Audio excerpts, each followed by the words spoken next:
Ocio Halito. Ocio Halito. Estamos G. ChitoPa. What's going on, family? We are in the third show, part 2. We have my nephew coming on, you know, so he got the information and everything. And I like to give credence to you, matriarch. You know what I'm saying? So, once again, thank you for um, pulling me out of retirement.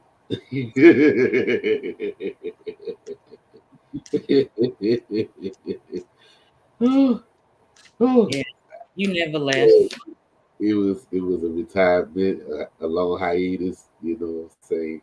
But yeah, so I'm here. We here. You Yeah. here?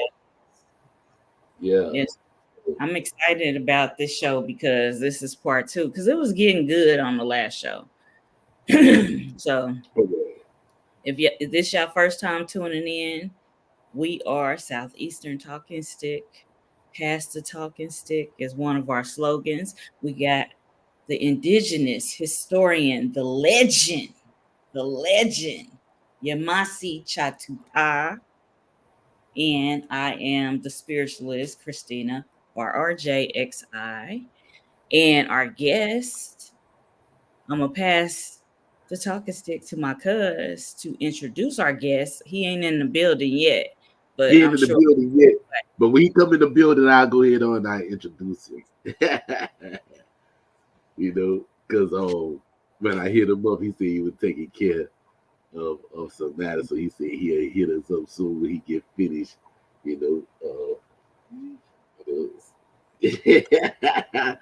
So yeah, gotta keep yourself fresh. You know what I'm saying? Yeah, as soon as you said that, he popped up. He's in the building. He's in the building. Yeah, my nephew, he had it be Irish Spring clean. You heard me. Once again, to know it do, my little nephew who's right behind me. He said, "Oh, you ain't gotta say nothing. Just step on the side and let me go ahead on and let me ride." You heard? Swing down, sweet cherry down, and let me ride.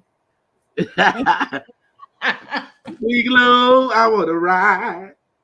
So, no further ado, my nephew. I would say his name, but I'm not gonna say his name. I'm gonna go by the name that he's known by.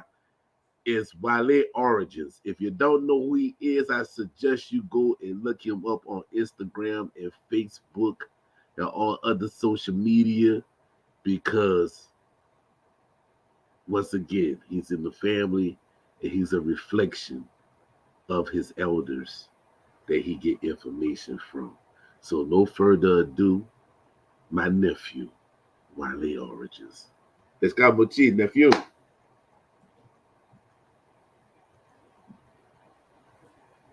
We can't hear you on me. How y'all doing? All right. What's going on, nephew? All is well. First, I want to thank the breath maker. Okay, I was knocked out, so refreshing that breath in me, getting waking me up, getting me back right out here. Cause man, I was gone. And I would like to thank you for having me again, so we could finish this great build that we had last week that I had to rush through. Now we can actually build now. And I also want to thank those in the audience. I appreciate you all for actually being loyal to the cause, because as I learn, you all learn too. And a lot of people seeing my growth over these years. So I just want to thank everybody for being in tune with us today.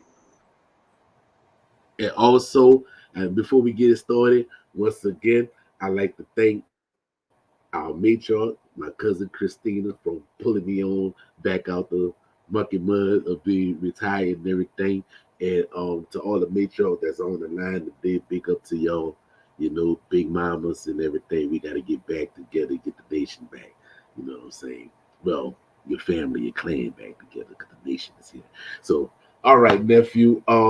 What last week we was talking about things, and if nobody don't remember, y'all need to go and check out part 2 after you check out check out part 1 after seeing this part 2, and then you see how everything collaged together.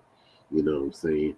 So with that, we're gonna be speaking about the origins of how people did the migration and everything to the southeast. And there's many things that people have seen on YouTube, a lot of things that people have seen on YouTube. And remember, even though the Europeans didn't have scholars and anthropologists and archaeologists and everything, you still need the words from your ancestors, right?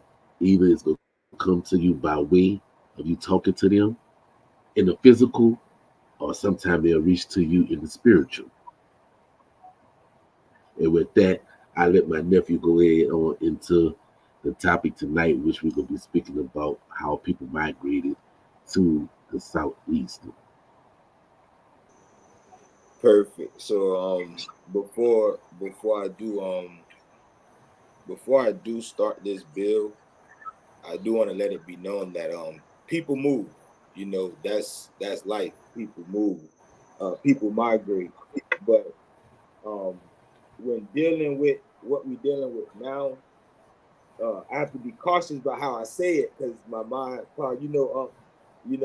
Auntie is something I found out that just right. So I'm trying to figure out how to get the words out. But I'll say it like this: a lot of the things in the southeast are much older than some of the tribal people or the tribal people that are recognized are claiming them to be. And I would advise people to actually do the work. Now we have to become the anthropologists because just reading alone, again, isn't enough.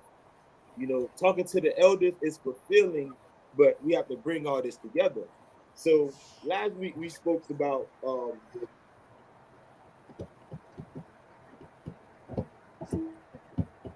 now we're gonna deal with the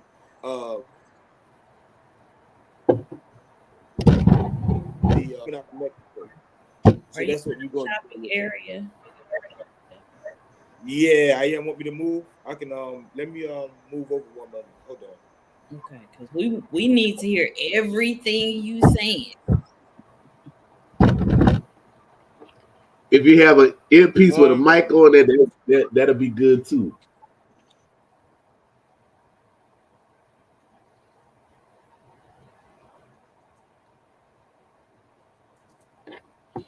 Now, unfortunately, I watched my headphones. All right, we hear you loud and clear now. We good now? Yes. Oh yeah, we hear you loud and clear now. Perfect. So this migration that I want to go over is dealing with with what I'm gonna call the third migration. And we're gonna walk it back. Now, what we've been told is if you listen to the story of the people that we know as the Muskogee, they left their land in many ways. And this is coming from multiple tribal people groups. And when they left, that time that they left, they admit that they were either mercenaries or they were a part of the militia for Montezuma at that time. So let me see if I can split my screen real quick. Let's see if I can split my screen. One moment. So, all right. So with that being said, if you look up when Montezuma was actually ruling the Aztec Empire, because there's multiple groups that made up the empire. But when you look up this time period, you end up finding out that they lost the war around 1520, right? And when they lost that war, they tell you that it became a famine. So it was nothing good in the land that they had. So this is what we was talking about the last time, them migrating over. What became beautiful during this time is we were at a height. There was a height in the culture dealing with ceremony. So from Ohio all the way down to Louisiana, all the way out to Carolina, basically the majority of the tribal people were doing the same thing. Everyone was on one accord. When that final group of Muskogee lost that war, they came conquering these different groups of people. some of the groups that were conquered, and if you can, if you want to go dual screen or Google this, these are your Tuckabachi, your Okja, different Shatta groups, different groups out of Alabama. A lot of these people were, incorporated into the Muskogee Confederacy. And what happened is these people ended up, hold on one moment. I don't know who decided to cut their grass this late at night, so pardon me. But We can hear you though. you can hear me? Okay, perfect. So with that being said, what needs to be studied now is the Muskogee migration. But there was a migration before that that's not really talked about. And during that migration, they used that to give credit or credence to the things here to the Miccosukee. Now, it's no stab at anyone that's Miccosukee, but someone has to tell the facts of the matter. You have those that are Zoya, Toshiya, Yuchi, but they're giving credit to certain mounds in the southeast that predate the Olmec by 10,000, 8,000, 5,000 years. So when we read these books and we speak to some of these tribal people, we find out that it's not only groups of Europeans that's hiding this information, but it's also the tribal people also, because listen to their migration story. They were not originally in the southeast. So you may hear some tribes say, when we got to the southeast, there were mounds already there. I know we all heard this story. Some people say this.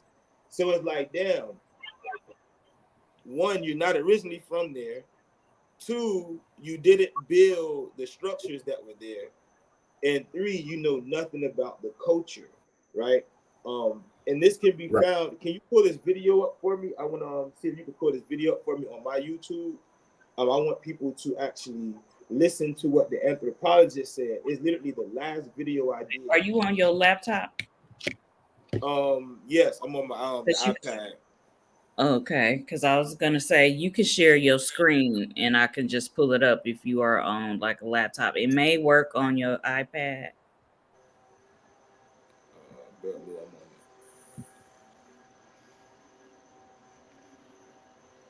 Hold on.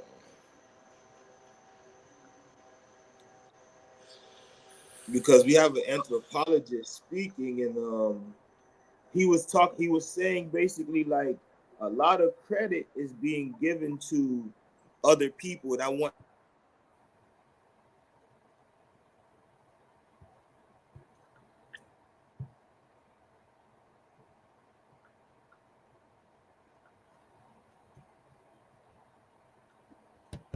Yeah, if you go to present, if you're on your laptop, you should see where it says present and share screen. when I split my screen, it goes off. Like I can't hear you all. I can't hear anyone. Mm-hmm. So let me try it again. Can you try it now?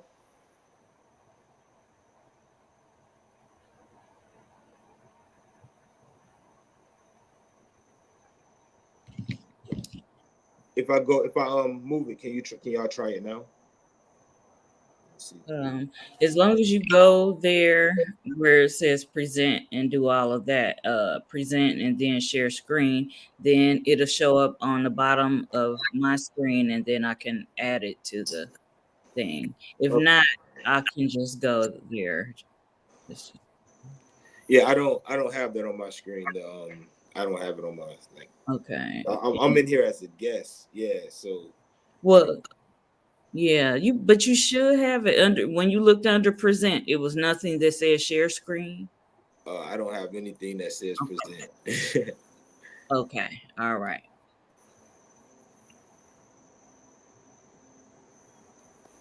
Move this up.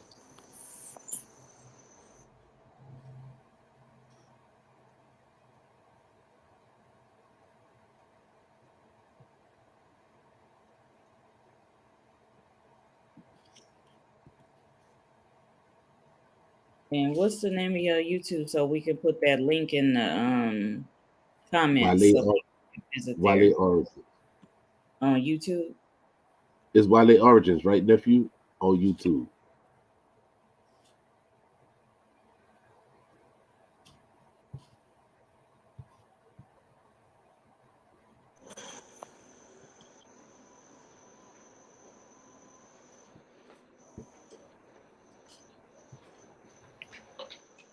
Okay.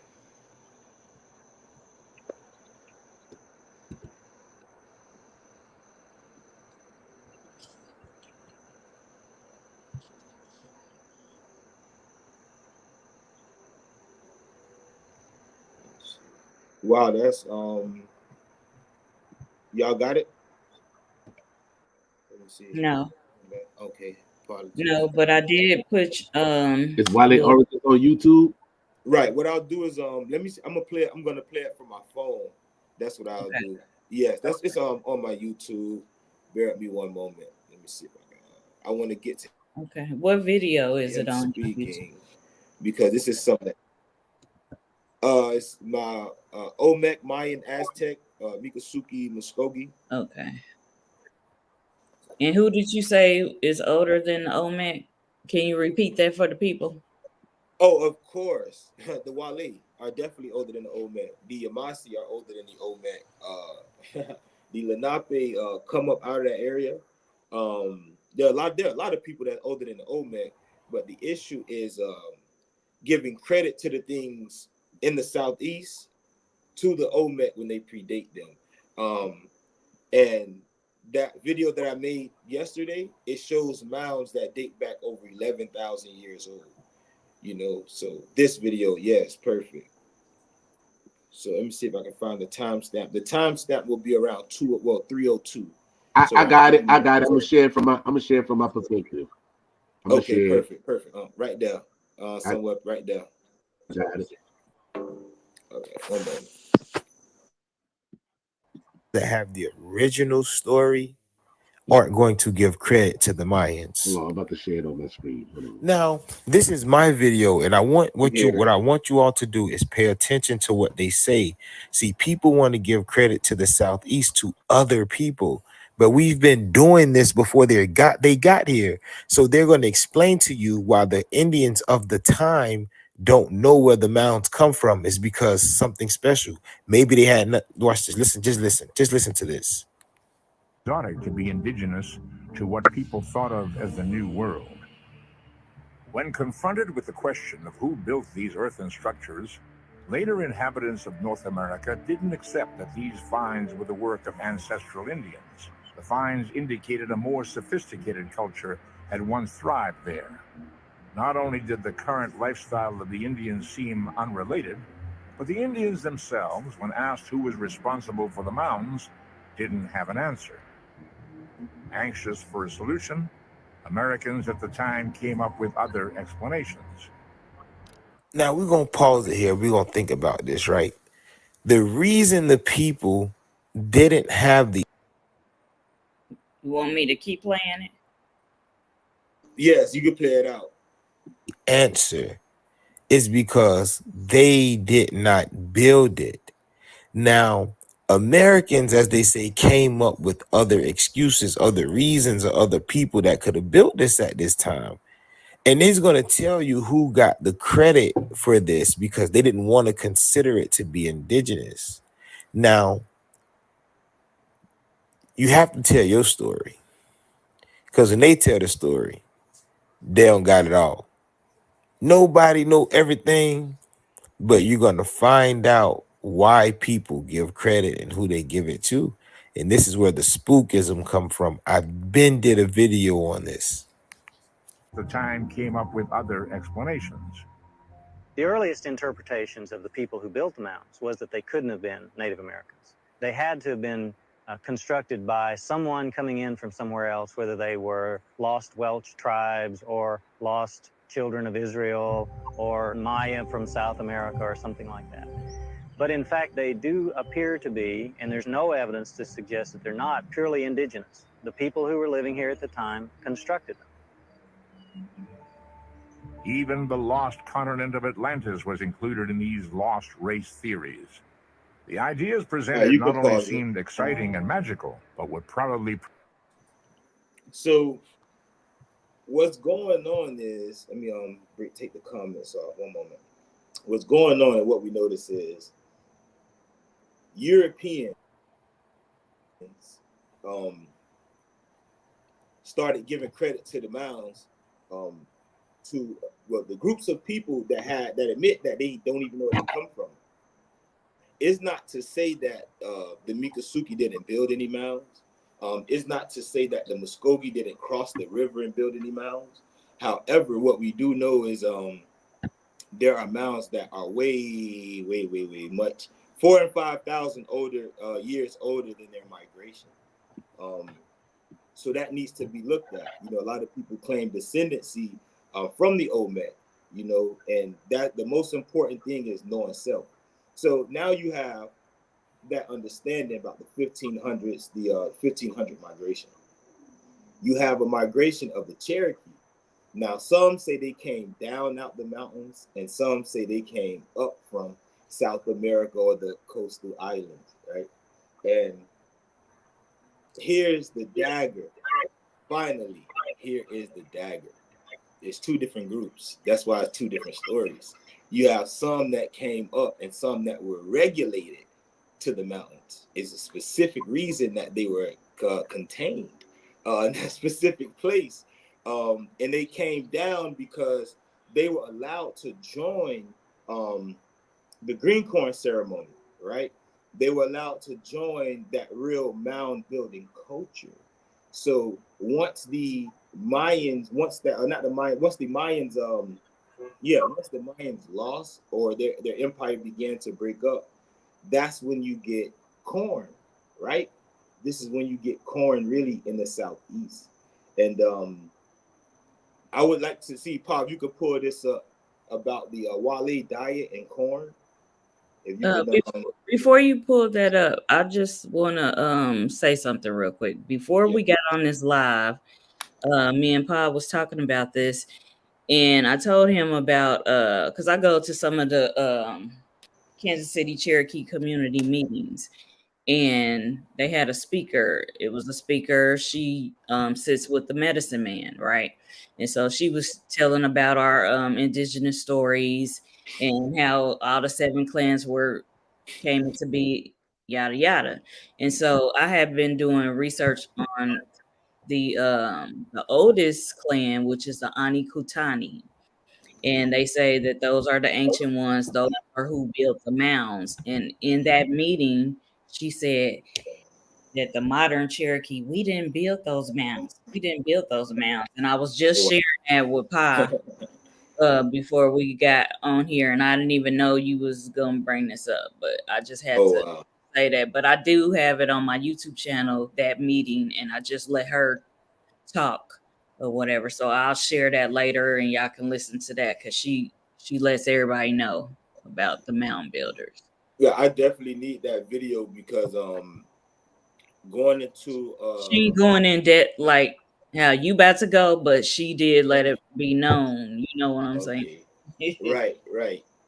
And once I definitely would like to view that because I you were there, you know, you were there, so you were there in person. You actually got to hear it in the flesh. Also, what I noticed is dealing with the clans, with them, they often speak on the 7 clans. Like you said, you know, we definitely hear about that, but we also hear about them having more, you know. It is so ironic that a lot of the clans that are said to be extinct seem to be like war clans, you know. I wouldn't say with them necessarily, but other groups, say, nah, we didn't build the mounds in Georgia. So with that being said, like, imagine now, watch this. Imagine relics in the mounds being sent back to Oklahoma to another group of people that know they had nothing to do with it. Imagine if certain groups get a hold of these mounds and places that we can go for free, you know, like that we can go visit and tour today. If certain people get a hold of these things, then you won't be able to do that anymore. You know, you won't be able to go there as freely and see these things You won't be able to spend time out there with your family as you wish, because a lot of these places you can actually rent out for, for family reunions and things like that. All of that goes away when you lack the knowledge of, in that, the time and what was going on. Then you will feel comfortable, or even some Europeans feel like they're doing a justice by even giving these things to, sending them back to Oklahoma. He say, why did Cherokee try to claim? Right. And that question is crazy. That question is like the Muskogee Creek, or the Muskogee Creek out west, trying to claim Kolamoki, but it's a fact that they burnt that town down. So yeah. So now dealing with the ceremony. Are there any questions in the chat? That's what I do want to ask before I do go on to the the 1200s. That let me see. Okay, that's the only question. All right, perfect. So now when we get to this point, we don't have any Europeans, so it'd be very tough to find any books dealing with tribal information around this time. So you would have to actually do real in-depth research and talk to different elders and things like that. But said that to say, now you have the Miccosukee in the north, right? And the Miccosukee that's in the north, they link with the Lenape, they link with the northern Yuchi, they link with the Yvmvse, and there were some Olmec descendants that were in the north. This is how we get mounds like Cahokia, which, like Pa says, a lot older than a lot of buildings or pyramid structures. They want to say pyramid, but earthen structures or pyramid-like structures that are actually in Mexico. So when you read the Yuchi Facebook, they'll tell you that, hey, the mound building culture is usually associated with the Aztecs or the Mayans when it's the daughter of the Aztec building culture. But the question becomes, how could that be if we know for a fact in Louisiana there are mounds that are 7,000 years old? Excuse me.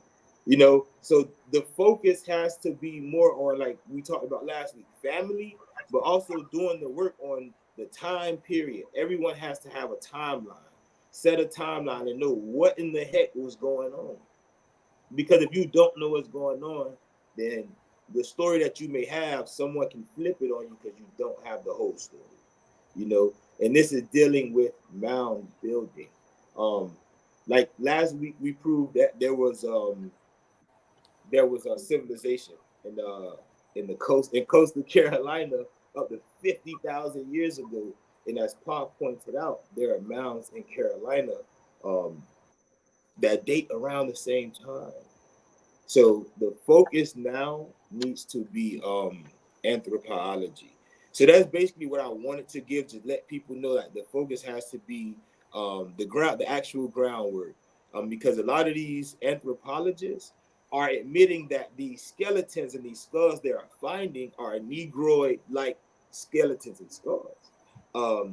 There's no way they find 3,000 skeletons in Carolina, and they say, well, we have 3 different categories. We have the Wale, and we can tell that they're Wale based on their diet, their intake, their intake. And these people, the original Iguala or Iguale, they were near the water. You get me? So fish, their diet was completely different. Once corn was introduced to these people, their diet actually started to decline. And corn wasn't a good thing for them health-wise, but it was plentiful. So it was a source. It was a source to where the work, the work needed in order to put in to eat or to get these different foods was no longer needed. Then you have the Wale Yvmvse. Now the Wale Yvmvse was completely different. The Wale Yvmvse, he seemed more their bone structure was different. Their bones were stronger. And the reason they say that their bones were stronger, just like the original Wale, was the fact that the work tool. So no one is talking, like when we talk to the guy Reggie, he wants to talk about slavery, but no one is talking about the hundreds of thousands of Wale, Yvmvse, and Timucua that were put on plantations and forced to plant corn. Not people that wanted to plant corn, but people that forced to plant corn. So if any one of you can Google and pull up, I'll read some parts of it where it talks about the Wale diet. And yeah, while we on that, what y'all think about that? How corn affects the system, affects the genetic code. I mean, it was also used as what? It was a cash Right. crop. Say it again, Auntie, my apologies. It was like a cash crop. They used it to like barter. Right, and what the influx of corn did come with the Spanish, though we had a form of maize. What they brought in the labor that they needed to, the influx they needed, like you say, it was a cash crop, so it was commerce, really commerce to them. It took a toll on the bodies, and that's the third group they got, which they labeled Wale Africans for some reason. There were no Africans at that time. But however, that third group they call Wale Africans, and their bones were more fragile. And the reason their bones were more fragile was because of the corn intake. They had already been run down. They had stopped eating fish. They stopped eating off the land. So what we found, or what they found, and that I read, during the study, is that these people became more anemic. They were anemic. They had different forms of arthritis, because they weren't eating to live anymore. They were eating to survive. So And also, all of this, my bad. Go ahead. and also, I like people to know the clarification, because the maize or the maize, the natural maize was rainbow maize. That was different. But when they had the yellow corn is a hybrid. GMO before GMO. Yeah, the yellow corn is hybrid, and that's Facts. what wound up killing them too, because they started eating the hybrid corn. Facts, because the original form that we did get is as one of our Tuniqui, who's definitely good with botany, with plants and plant human interaction. He pointed out that the form that we had was green, so it was actually the second stage of maize that we had that we were using before we got, like Unc said, their fifth stage hybrid, things like that. So, and that's why, like bro said, there was a certain reason it was called that second stage. But let's see, facts. And then they blew it up.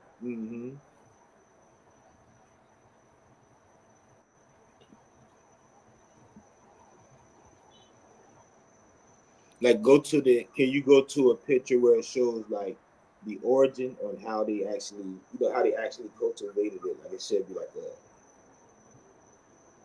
the ancient known, ancient corn. Yeah.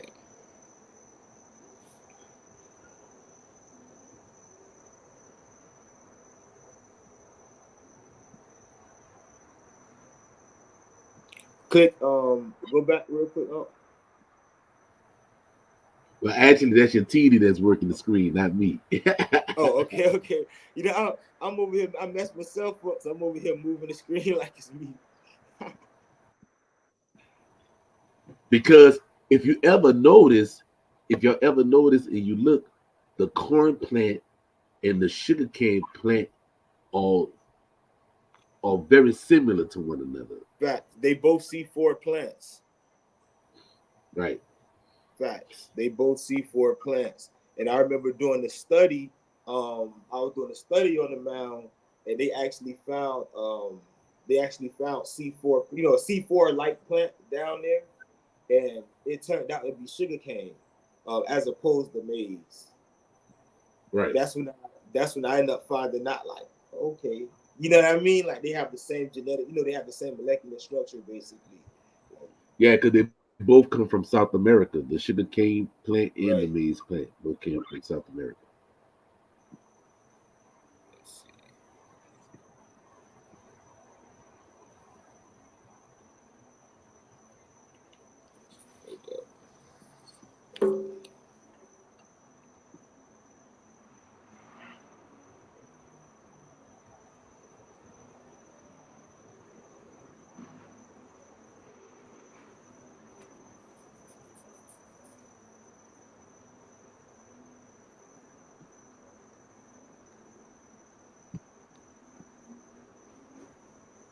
All right, we got.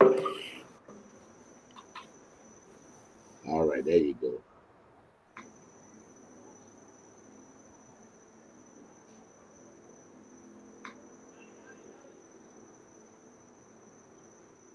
Is there a specific thing you want me to put in to find? Because Oh, no.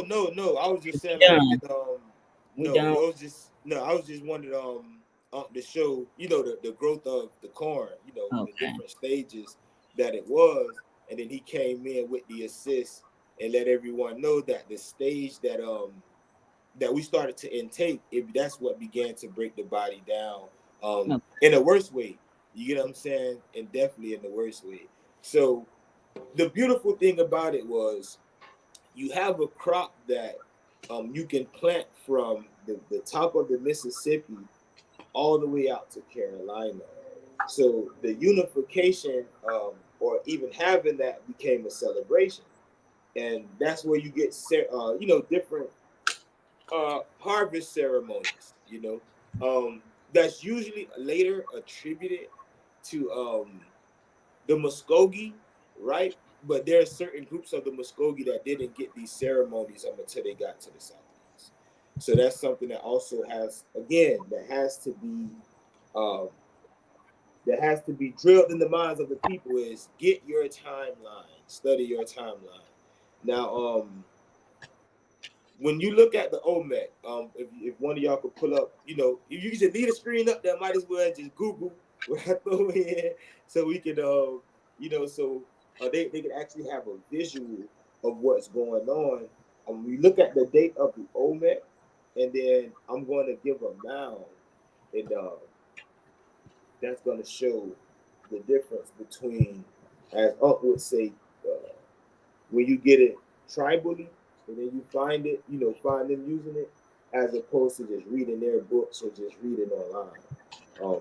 You got to put these things together. What's the name of the mound? It's a Biblo mound, Bilbo. Oh no, matter of fact, it's going to be LSU mound. That's what it is, LSU mound. Because I want to show the difference. I want to show the gap. I want to actually. Sorry, my apologies. I want to actually show the gap, like, so they can. It be no question. Like, we got to get this out the way. No question.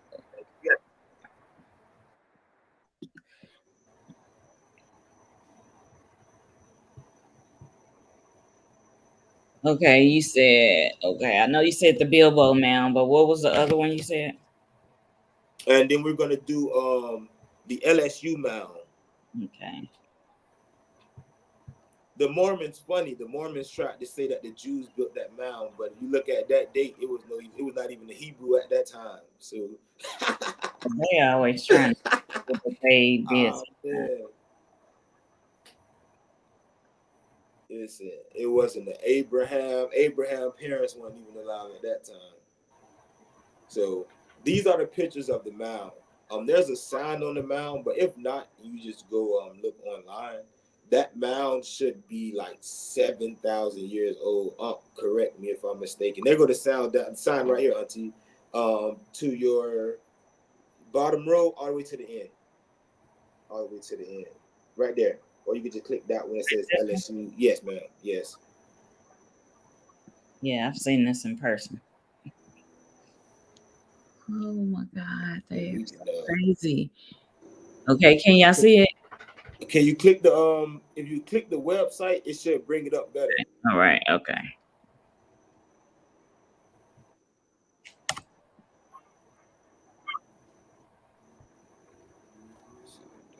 Okay. There we go. LSU Indian Mounds, LSU campus mounds. Let me see if I can because my eyes, but it says the two large earthen mounds, traditionally known as the Indian mounds, are among the oldest man-made edifices in North America. These mounds were constructed approximately 6,000 years ago by the native peoples and are older than the Egyptian pyramids. A hunting-gathering society constructed these sacred structures and met here periodically for ceremonial activities and secular events. So here's the question. How could mound building have been created by the Mayans, the Olmec, the Aztec, any one of these people? How could ceremony have been created by any one of these people, or Hebrews, Egyptians, fucking Genghis Khan, and all? It don't matter. How could anyone claim this if it predates anything their own elders talk about? Anything that they've even made, that they've spoken on, anything that they see, I ain't even got my headdress on, so I'm gonna go crazy. Anything they ass ever put in a fucking book is a lie, and they're assisting with the lie. You're helping with the lie. You're telling us that ceremony started in the 1200s. This is how I flipped it. I had everybody thinking ceremony started in the 1200s because I told you and taught you first what they would teach your ass. And then you read this that's at a university and it tells you what? It says they constructed these sacred structures and met here periodically for ceremonial activities and secular events. 5,000 years before they... I don't even have to... 5,000 years minimum. But what they will say is that was built by the ancestors of the Muskogee Creek. How? Unless you admit that you did something to mama. If mama obviously ain't telling the story, because that's mama baby right there. We literally looking at mama's stomach right there.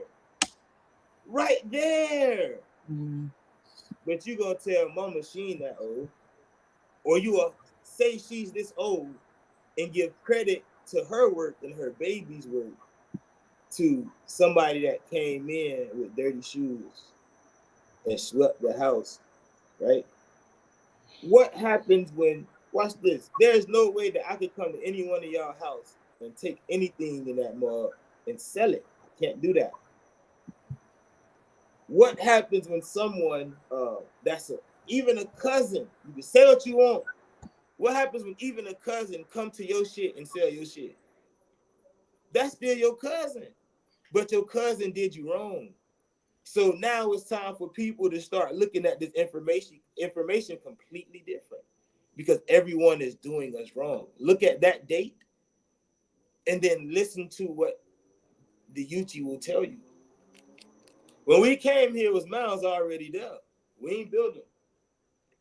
The Cherokee, it was mounds already there. The Muskogee, there were mounds already there. Yeah, and they always try to say that the people are extinct, like the Cherokee. Our stories say the Anikutani are extinct now because one of the shamans started doing perverse acts and abusing his authority. So they got rid of this class of ancient ones. This is the story that they say. And it's always fishy when they say somebody is extinct or right. So definitely. Yeah. And speaking of that, I actually put up not a video, a newspaper clipping from the Sun Sentinel. You know, I'm down here in Florida. So the Sun Sentinel is was the Orlando Sentinel. Matter of fact, they found, if I'm not mistaken, it was like a 8-foot giant inside a mound. Wow. So what happens when over here you have a similar story of, for some reason, is it me, or a lot of cultures have stories where the people turn on the giants, right? Some giants were gentle, and that's a reason that they're trying to give credit or give these things, push them out to other people, because if those that are connected through the spirit were to get in tune. I'm shaking just saying it. If those that were in tune with the spirit were to go to these places, things would begin to work. It's like people saying, well, grandma passed away 5 years ago and I've never been to the site. Well, if you understood that a piece of grandma's still out there, maybe things will work for you. Maybe you will feel more whole. Maybe things will come together. So people got to do this work, and they have to do the land work too. It's deeper than what they trying to make it. He says yellow person. Fact. That's a mutation. Actual fact. Yeah. So that's just what I want to touch on to finish my bill from last week. Now we can free build. Have this conversation. This is more than interesting. And I do feel you on the spiritual energy of those places, because I've been to a couple of mound sites in like Cahokia and Poverty Point. Those were two main ones where I felt, a lot of powerful energy versus, because those were like built out from the earth. I mean, like straight grass and soil. But the ones in Chichen Itza, it was a little different because it had the stone. That's just what I noticed. But I mean, all those centers are powerful energy, though.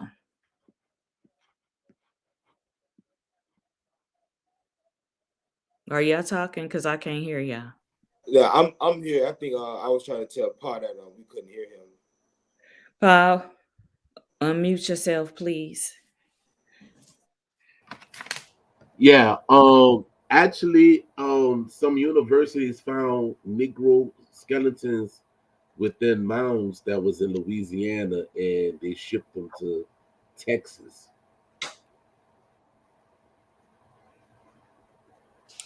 I wonder what they did with those Negro bones they found in the mounds down there in the Virgin Islands. Because it's not a coincidence. This isn't a coincidence.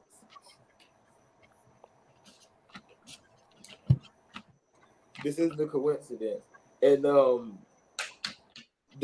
when we deal with, like, what I notice is, again, when you deal with the craniologists know, by that skull, by your teeth, those people literally can tell what you've been through. Even the grooves in your teeth can teach these people certain stresses that you had in your life that you can't say yourself. You know what I mean? Like that science is deep. The science of everything is deep, but just to play on the dates is what I want to give the people here.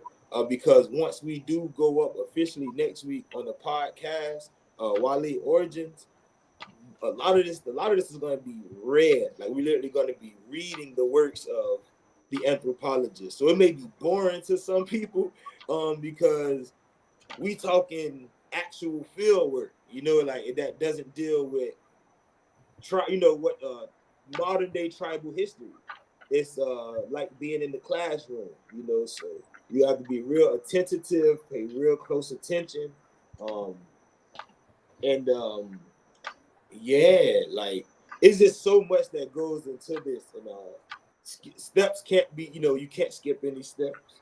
And it's not for the individual. This work is definitely not for the individual. You would love to have your family in this, because that's the only way to liberate you is your own bloodline. Your own family has to be the one to liberate you. Like, my mom watching, my wife watching, like, your family, like that, they have to be the ones. So people got to get their families and start visiting these places. Like you say, you can feel that energy. And with my aunt being in here, this is actual fact.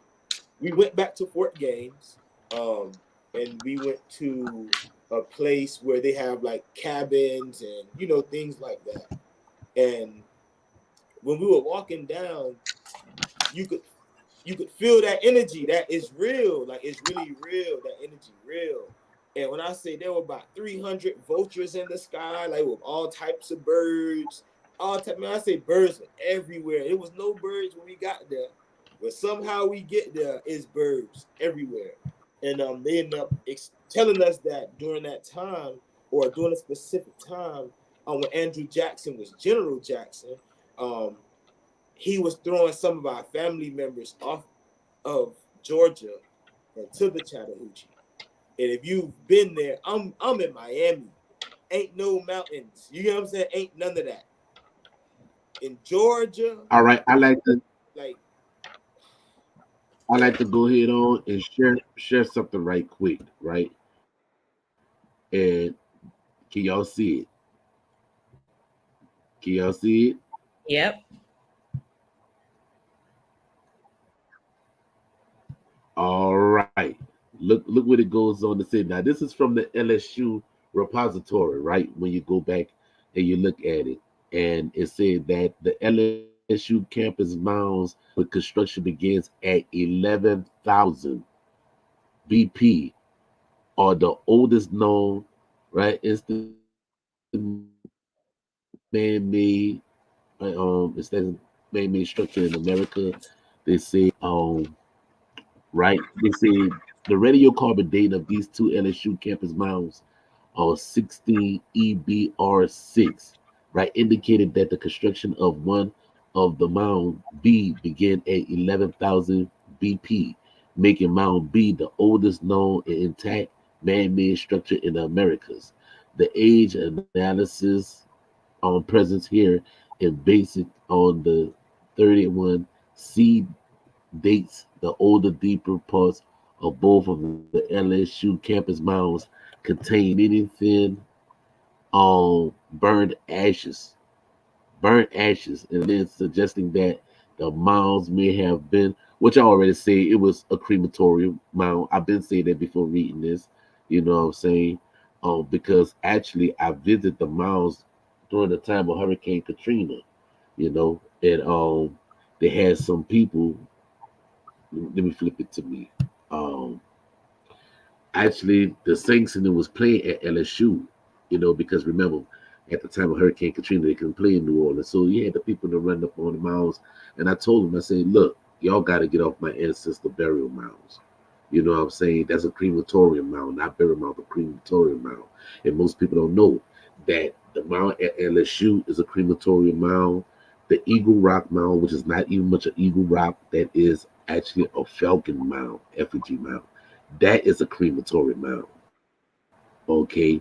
The mound B at Poverty Point, that's a crematorium mound.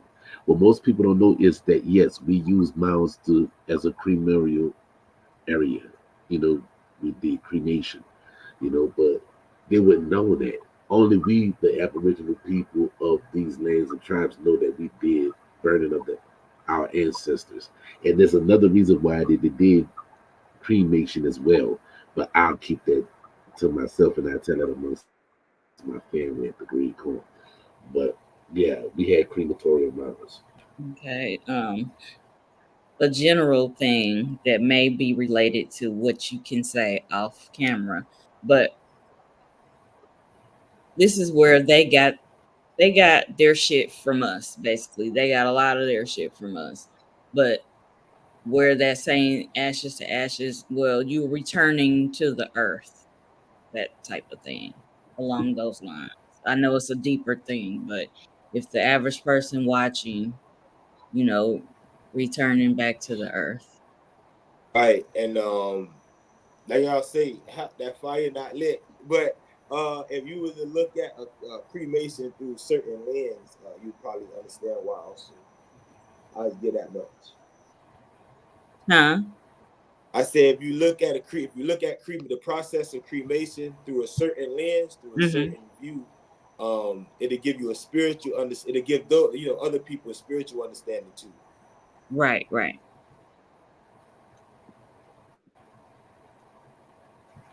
And even the mound that's down here at City Park in New Orleans was a crematorium mound right here off of Bayou St. John, which became known as Bayou St. John, but actually it's known as Bayou Chapatulas. You know, it's called Bayou There's a couple of Chapatulas. them. There's a couple of them here. Like we had a Turtle Mound down here in Florida. This shit was huge. It was huge, but it's a lot of sites or a lot of mounds that they cleaned up out there in Central Florida in order to create Orlando and these different towns. Because if it's like they built in the swamp, we in the swamp. We're built in the swamp. They're built on the swamp. So it's Right. a lot of things in Orlando that they definitely cleaned up. That they have a history of cleaning up, and also, if you can look this up, there's a mound in my neighborhood that was knocked down. There's a mound. If you could Google it, it's called Prayer and Politics in West Paran. But that's a work that was done by someone at FIU, and they explained that they knocked down a temple mound in order to create housing projects. And then I asked Grandma where it was, and then like, damn, put in a lot of work over there. A lot of friends died over there. A lot of people, what I'm trying to say, like a lot. And then not only that, that's where the high energy is. So when the clubs were in the neighborhood, all of the stores, the best food, everything is centered around that particular area. But they knocked it down. And if anyone is watching, it's called Prayer and Politics in West Paran. Facts, Turtle Mound. Yeah, they're always doing some fuck shit. But like even the mounds at Cahokia, that big one, I forgot the name of it, but people go there to like run track every day. Mm. Like Right. going up and down the mound to just, do exercise every day. And it's a site where you can go and look at all of the artifacts and all of that. But just the fact that it's in the middle of civilization and they utilize Right. it as, we gonna go and take a run. Right. We go. Not even knowing the respect that you gotta give to that, that, yeah. And you said it's called prayer or what? It's called Prayer and Politics in West Paran. Paran is spelled Perrine.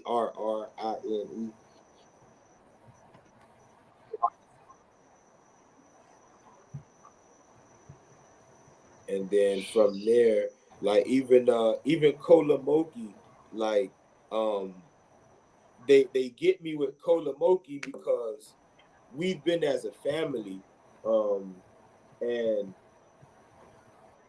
to see the map, they have a timeline. To actually see their timeline of the buildings of all these different things, temple mounds, ceremony, all these different things, and it's like, dang, when you put tribal information to this, it don't line up to those y'all trying to give this stuff back to. So somebody got to protect it.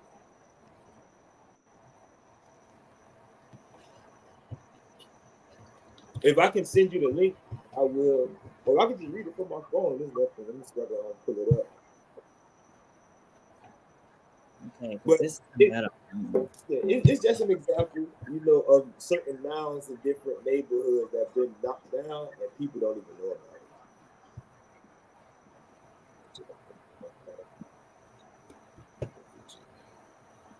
Yeah, see what they were doing is they were knocking down cities in order to rebuild cities. Replying to that comment, they were knocking down cities to build cities because if they could make mounds seem isolated, then they could make the people seem primitive. Like these were real towns. Like those mounds weren't just. This like going to any city. All these buildings, it's like going to any city. you got homes, you got different houses. People think shit was simple, man. Wait till they find out about 2-story housing, man. It's interesting. It's real interesting. You gotta do that work.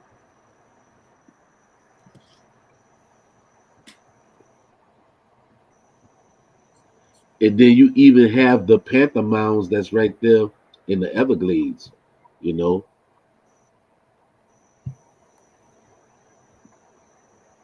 Yeah, could you find that other one? Because I couldn't find that. Hold on, one moment. Let me see. Hold on. But yeah, nah, it was Well, you okay. had It one was of the, just let me see. So what you had one of the largest mounds that was right there in Alabama that Walmart and Sam's and them had knocked down that was in Alabama. You know, I'm gonna see if I can find that. is that the one they say supposed to have been the tallest mound? Yeah, Okay, yeah, I that heard was in heard Alabama. something about it. I don't, I definitely heard something about that.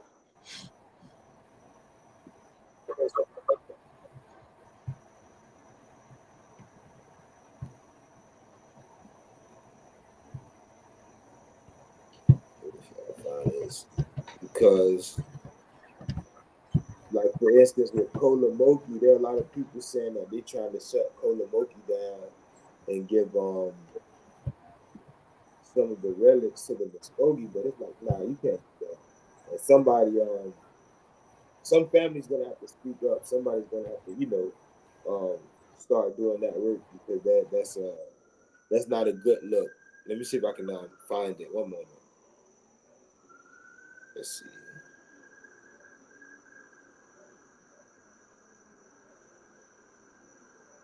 One moment, y'all. Let's see. Let's find something. This may be it. This may be it.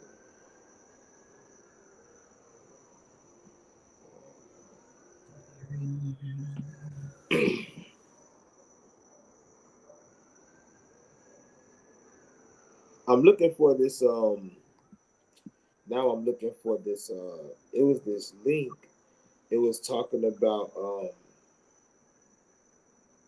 how the Muskogee are actually trying to get the mounds in Georgia. They're trying to get Okmulgee or Okmulgee or Kolamoki, right? They both same name, but they trying to actually get them back from the state of Georgia. And people, man, listen, people got to do what they can do. They got to they got to put in some work. Let's see. Well, okay, he left. No, he might have had to step away for a second. Okay. Dang, I can't find it. No, he ain't gone. You know he ain't gone. Let's find this for a second. Wow. Well, I'm about to shed something. Hold on, I'm about to shed something. Okay. There you go. I'm about to shed something. Guess I'm in his arsenal.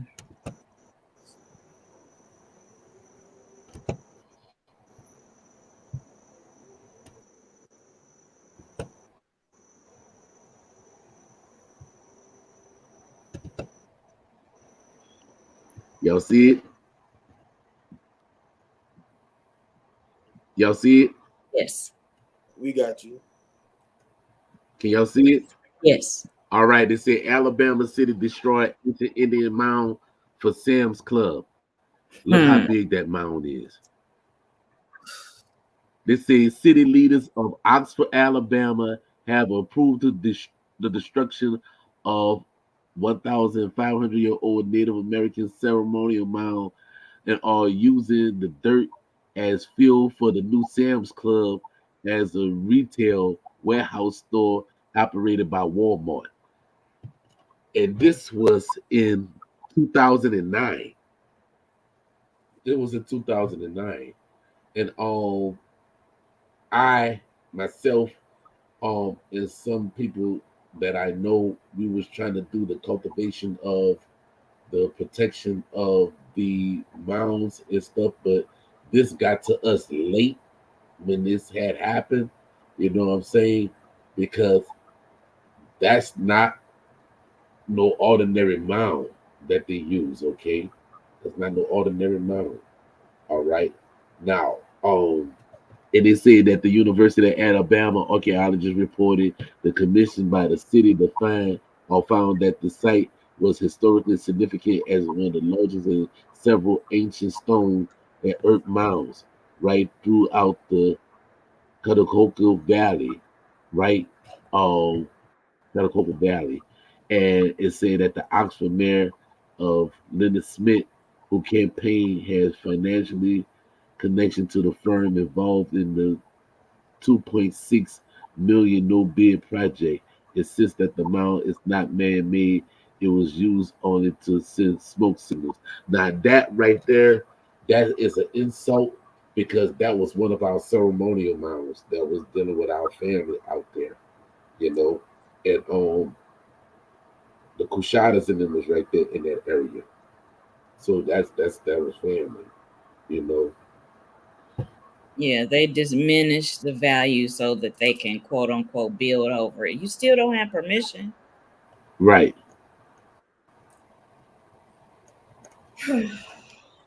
So that's what they've been doing. They've been tearing down the mounds. Not only have they been tearing down the mounds, but they tear down mounds for these big corporations, or they tear them down to put gated communities, golf courses, all these things there. You know, how would you like if we was to go to Arlington Cemetery right there in Virginia and just start building on that? You know what I'm saying? Y'all catch a fucking hit, right? Right? But yet y'all can desecrate our places, you know. So I've been trying to reach out to the family and them that's out there, and because this still need to be done, and Sam's need to be paid for the atrocity that they did against this ancient No, they ceremony. need to pay. I know what you meant to say. They need to pay. Right, Yeah, that's crazy. Like talking about it was only used to send smoke signals. That's evil, right. man. That's evil.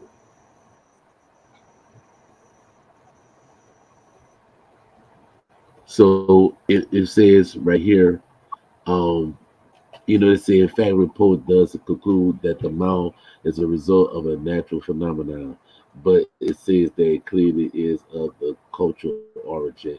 While the University Office of Archaeologists Research docs not believe that the site qualify as National Register of Historical Places. Why not?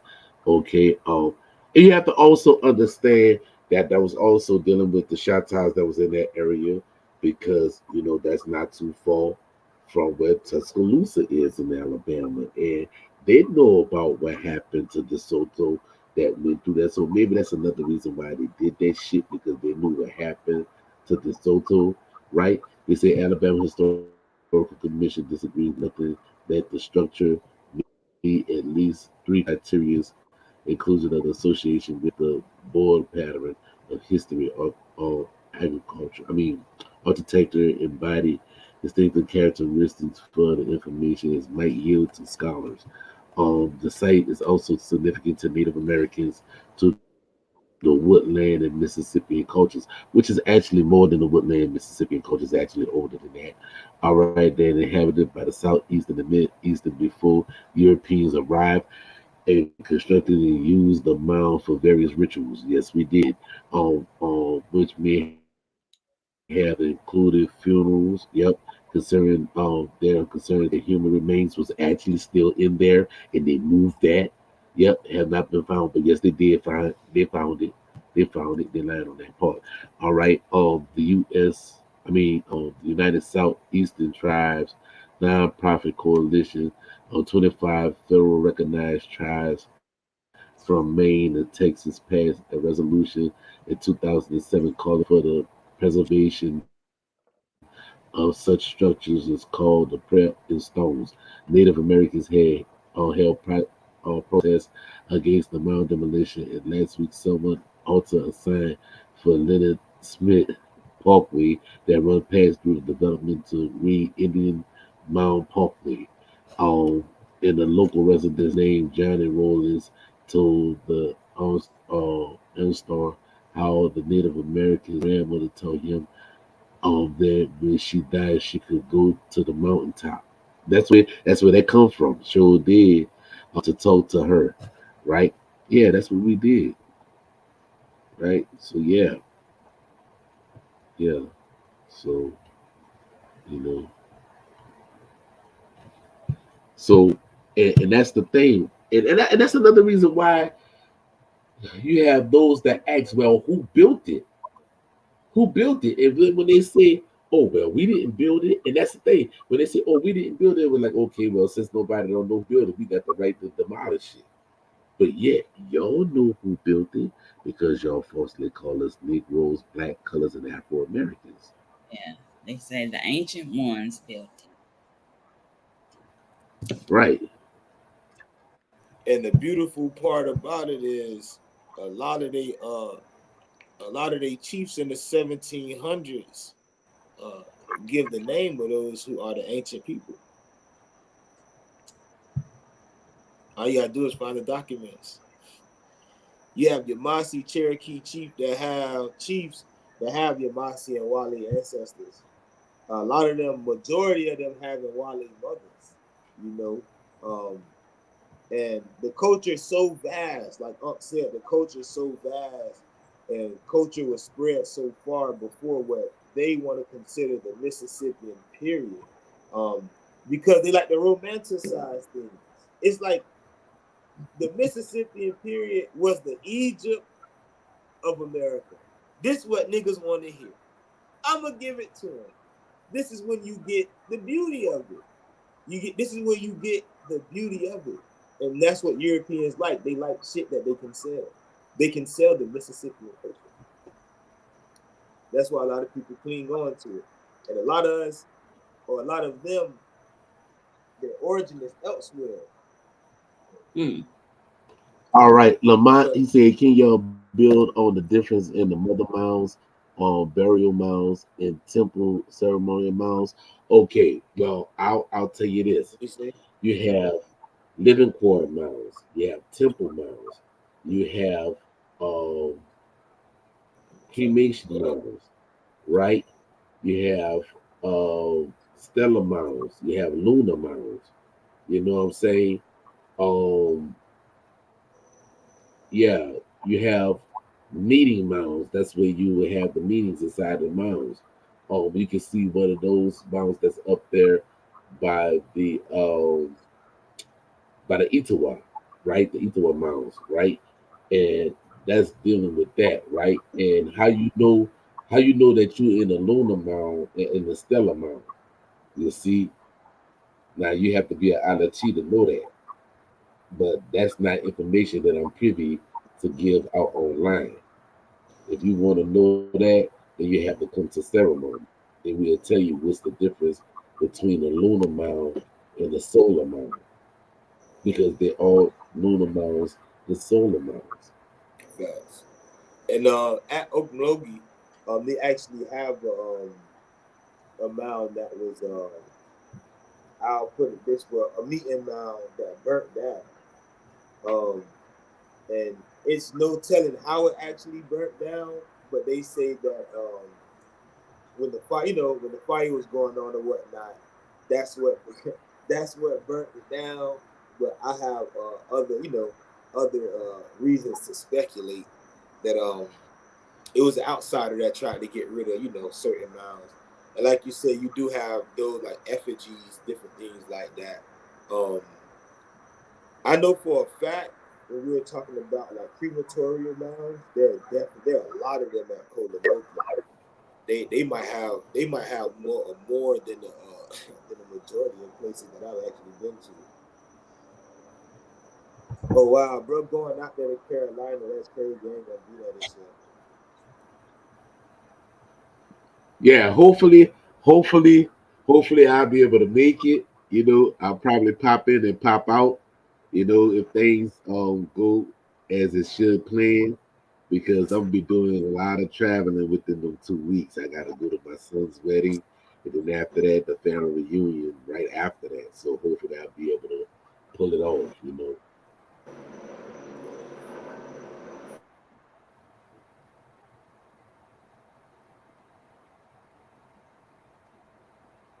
And Yeah, but see, also to mhm. mention, you did have mounds that were used to make sure nobody were running in your shit any time of night. I'll put it that way. Right. You got to look on high. You know, the what they say is opposite of football. Football, they say the Lord's man win, but a lot of these things were used to venture over places so they could actually use their eyes to see.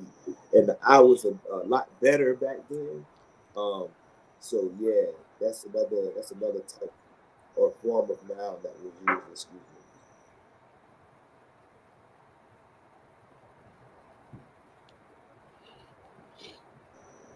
me. Yeah, turn this to a Q&A. What's going on? Yeah. Yeah, You know, anybody so got any questions? And please like the questions, video and comments. share this video with one person. We got a good 45 minutes. So if y'all got questions, Cuz chime drop the link in there just in case that they want to come on. Drop the link so if they chime want to come on Yeah, in. open it up. Yeah. Yeah, drop the link. Drop the link in the chat if they want to come in. All questions and comments are welcome. Let's see. Okay.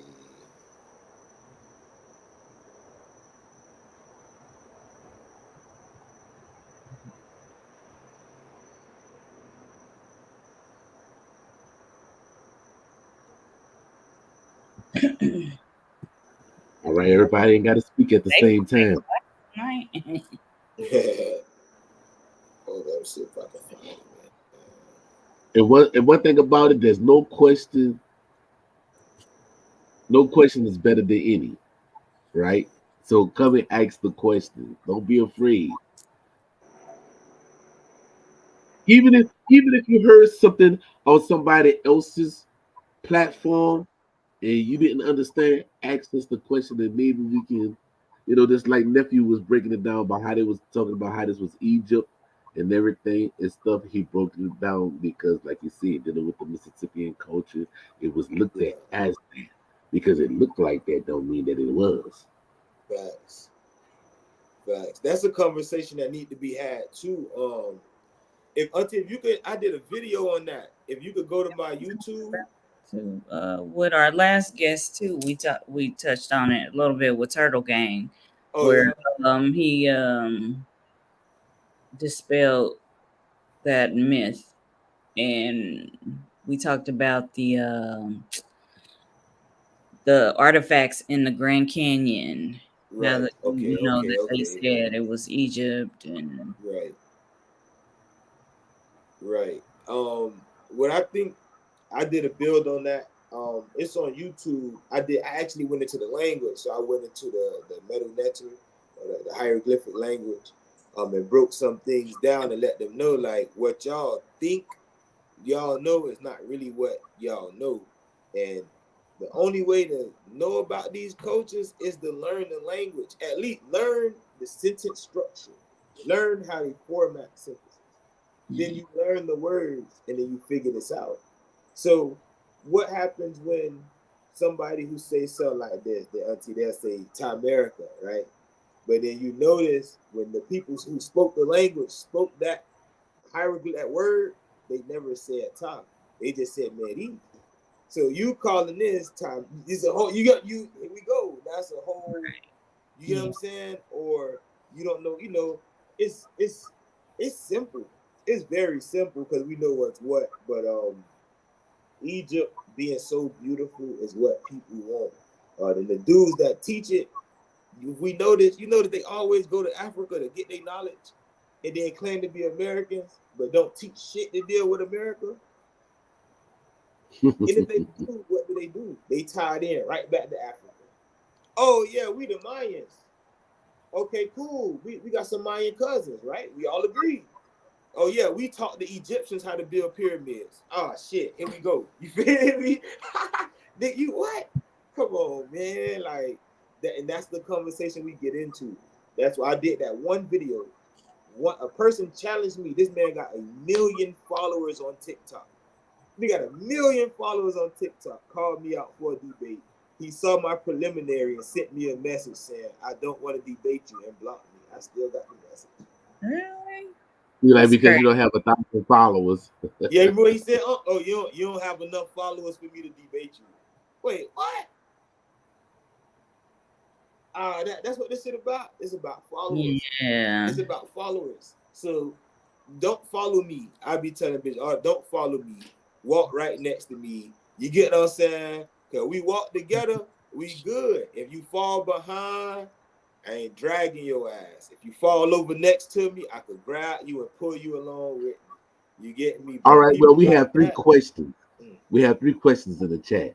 All right. Sure. Leah said that I have a question about clay because I remember eating it as a child, and now I am starting to see more people speaking about it. The reason why, because the clay has minerals in it that also helps you, because that was also a part of our medicine eating red clay. You know what I'm saying? And you still have people that eat red clay to this day.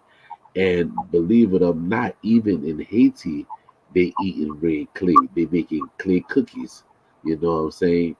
So yeah, it has a rich mineral within it. Okay. Lamont said, I have another question pertaining to the family origins. How can those who have family dating back to the 1800s finding folks further back in the records are almost impossible to find? Okay. Now, as I said on my Blog Talk radio show some years ago, right past a decade, about to be almost 2 decades, matter of fact, or 20 something. But anyway, um, you know, dealing with the family Bible, dealing with obituaries, dealing with land titles, baptismal records, um, the U.S. Census, um, also family tree. You can also go to the Mormons of the Latter Day Saints. They used to have a free genealogy where you can go online and look up your family for free. Yeah, Now they this still got it. It's familysearch.org. it's still free. It's still Yeah, free. They're I not got one. charging it. Okay, well you can go use that. Also with the U.S. Census, to find those records. You know what I'm saying? The why the Mormons is like the second largest that has a plethora of family information besides the Vatican that makes you be like, But Mhm. yeah, like the FBI and all them that they all have that information. That's why they know who is who. You know what I'm saying? But hey, you ain't hear from me.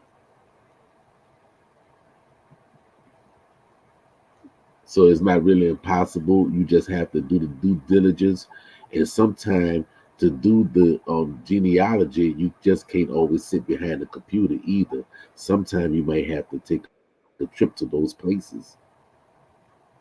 Actual fact. For me, if I can step in and answer about the clay, it's like Unc said, Go but ahead. it also dealt with cleansing oneself. If anyone know the makeup of the clay, my mama made a joke today. She was like, "Damn, your ass always played in the dirt, making mounds and shit. You had sand all in your hair, like you got So the clay, they seen it as being dirty, right? But as a kid, I seen dirt as being clean, like, and you begin to notice that during certain times you can use the clay to protect your skin, right, from mosquitoes. And you also can use that clay to actually cleanse your skin. Something my daddy told me, because my daddy nickname is Dirty, and something my old boy told me was dirt is always clean. You feel me? So if you take that mindset of my old boy who nicknamed was Dirty, right? And he tell you dirt is always clean, figuratively and physically, we actually use dirt to clean ourselves, or that clay, to cleanse ourselves. So that's one thing we did do too. So skin protection, cleaning yourself, all of that good stuff. All right, my nephew Moonhawk has said, do y'all consider the ones who ended the Mississippi era as enemies? Now, that era had ended going within the 1500s. Right. Facts. In the 1500s, that's when they ended. When the Spanish, the French, the Dutch, the British, and the Germans. See, people don't talk about the Germans, but yeah, the Germans here in Louisiana. Um, and remember, they couldn't do it by themselves. So you had those that sided with them. That's what the War 1812 was all about, because you had family members that joined the French, the Spanish, the British, the Dutch, and we were split all kind of ways, just like they were split amongst their family, you know. So that's how that wound up happening, And then when the family split, then you had the white sticks versus the red sticks. You know what I'm saying? So it happened like that. You even had some family members who sided with the colonists. You know, so it's a lessons learned to know who was who. But if you looked at it, look what wound up happening. Those that became the white sticks, they wind up happening to go on the Trail of Tears.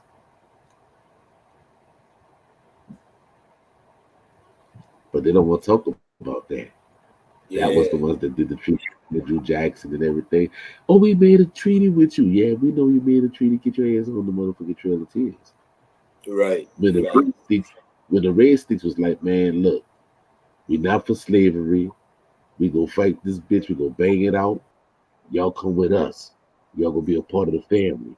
See, and that's the thing. When you got people talking about, oh, the tribal Indians and them, it was enslaved Africans. Wait. Hold up, motherfucker. No. That was those that wanted to live like the Joneses and all that there. And not the nation was on the slaves. It was certain people within the nation that was had slaves. So Right. because you had a few people in the nation that owned slaves, that y'all just used the whole blanket and said, oh, the Choctaw, the Cherokee, all them, they own slaves. No, it was a particular person that was in that nation that owned a slave. Facts. Because the red sticks, we didn't play that shit. We didn't Facts. believe in enslaving nobody. Fuck that. That's why we never had no problems with the Facts. so-called African. Yeah.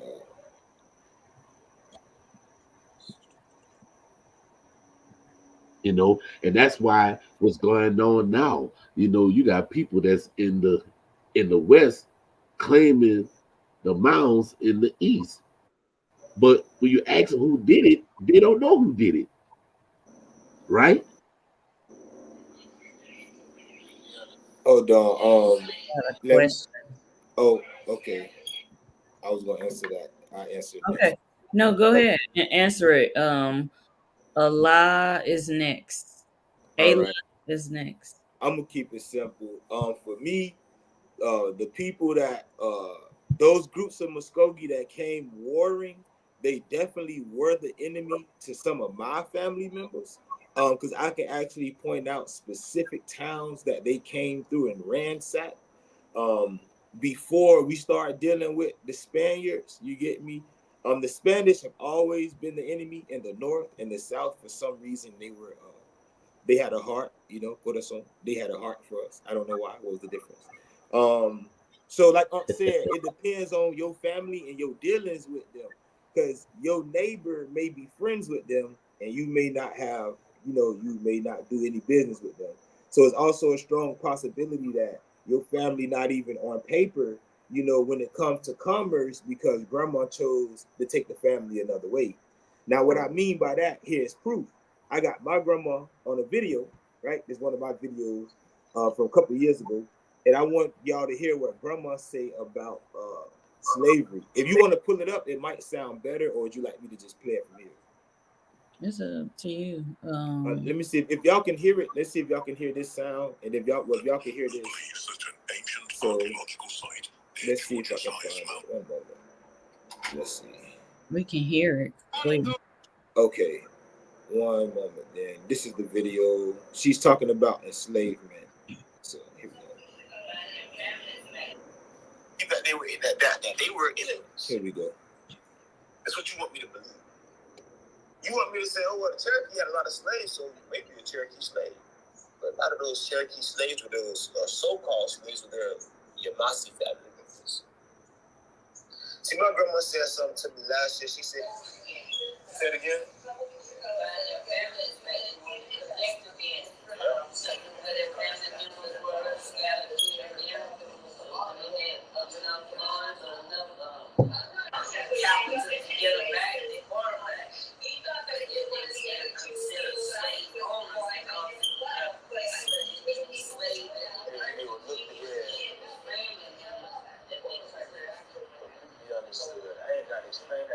So this was 2 years ago. I don't know if anyone could hear it, but she was saying they weren't slave owners. They were buying their families back again. So they were looked at as slave owners, but these were their family members. And when they built up enough funds, when they got enough capital, they went back and bought their family members. So like Unc said, you may have some people that actually own slaves and some people considered slave owners, but the slaves that were, or the people that was unincorporated now, were their family members. So, and that's coming from grandma. Like, you get what I'm saying? This is 2 years ago almost. So it goes with what Unc was saying. So yeah. Yeah, historian. Well, I don't know what he's doing now, but Langley, he was saying that some people were buying their family members. And he was giving tips on how to look into your genealogy. This was a couple of years ago. With him, not knowing him personally, I say this, but I don't see myself being secondary. You know what I mean? And I caught a lot of heat for saying something like that. But I come from a family of warriors. You get me? We know you get your bloodline from your mother, but what's not talked about is that your social status, your name, that comes from your daddy. And people can feel how they want. You look like such and such and such, but that's your daddy, right? Yeah, in today's world, yes. Yeah, like, and that's what, but that goes, goes with that. That definitely goes along, and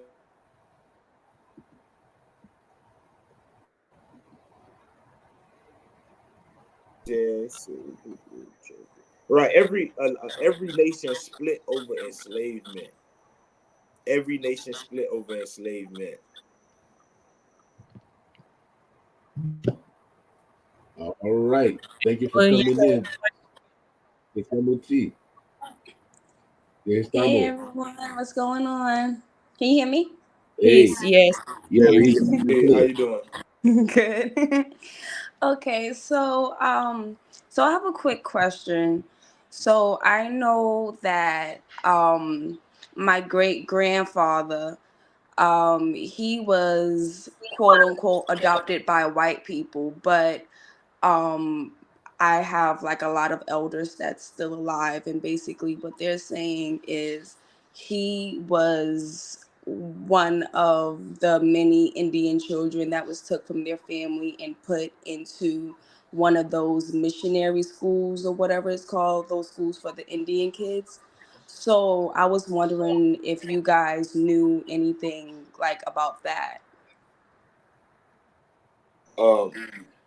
I'm get a floor the elders first. Yeah. That was done, dealing with the so-called boarding schools. And what most people don't know, that the Indian boarding schools also became known as the HBCUs, As the what? known as the HBCU. Oh, okay. Yeah, Historically black colleges. Kill the Indian and save the man. Yeah. Yeah. Because I know that like a lot of the people, like my great aunt, which is my great grandfather's daughter, she says that he never spoke about, you know, his heritage. The only thing he would say is his mother always told him not to forget who he was, but he never spoke. about that. You know what I mean? So he's always been like a great mystery to us. You know what I mean? So Mm-hmm. Yeah, that's a lot of what they say post traumatic syndrome. You know what I'm saying? No, because this is why you have most Indians consider themselves to be black, because if they knew you was an Indian, you got treated worse than the person who called themselves black. So they went to go hide and say they was black to where it was like, okay, he's just a good old nigga. You know what I'm saying? Don't worry about him. But if they knew you was an Indian, that's who they was hanging. And that was in the early 1900s when they was doing that. yeah. They were clearing that land off. That's what they were doing. Right. Mm-hmm. Yeah, they were clearing that land off. And those, And like to you had touch on what those you that, said, sister. yeah. Go ahead, nephew. Oh yeah, I have a grandmother from Hart, Georgia. I'm not gonna give the name. It's on the Facebook. But if you look at her story and you read her obituary, you find out her birth parents and the parents that raised her are two completely different people. So Mm-hmm. the story that the family was given was that okay, the Stowers are her family. Only to find out these are pale skinned Jews that own ferries. So they own boats. You get Mm-hmm. me? So she was raised by a group of Jews, and that part, a piece of her history was completely lost until someone found her obituary. So that definitely happened. You definitely will find them where they'll be living with pale skinned people or Jews or Europeans, any form of European, but they may have exactly been indigenous, But like Unc said, they were either that student or a Slav. So or somebody that they even took care of. So things like that. Gotcha. And then also going back to the clay conversation, because I remember like my mother used to say that, it gave you like a lot of minerals and things like that. And it's so funny to me because now I'm extremely anemic. And that's the reason why, like, I've been thinking about clay because I'm like, you know what I mean? Like now, like, like if I go to the doctors and I get my blood work, they're like, oh yeah, like you may be, in line for blood transfusions, but I'm like, I'm not getting that. But you know what I mean? But I remember from when I was younger and, things that my mother used to do for me, and I never understood why until now that I'm older. One thing that can assist, one of my sisters is anemic fish. And that's something I spoke on earlier is when the Wale diet changed, a lot of them Mm-hmm. became more anemic because they literally their diet was so full of iron that, like I say, their bone structure is different from their predecessors. Mm-hmm. Their descendants. Pardon me, slash that their descendants. So iron, it's really like you said, iron deficiency. You know what I mean? And you really can feel that, especially Mm-hmm. when that weather change. Um, so you definitely want to get a high dose of iron. What I can say, if you follow me at Wale Origins, we Mm-hmm. actually have someone who's good with we have a medicine man. And he's definitely great. So you can get in tune with him.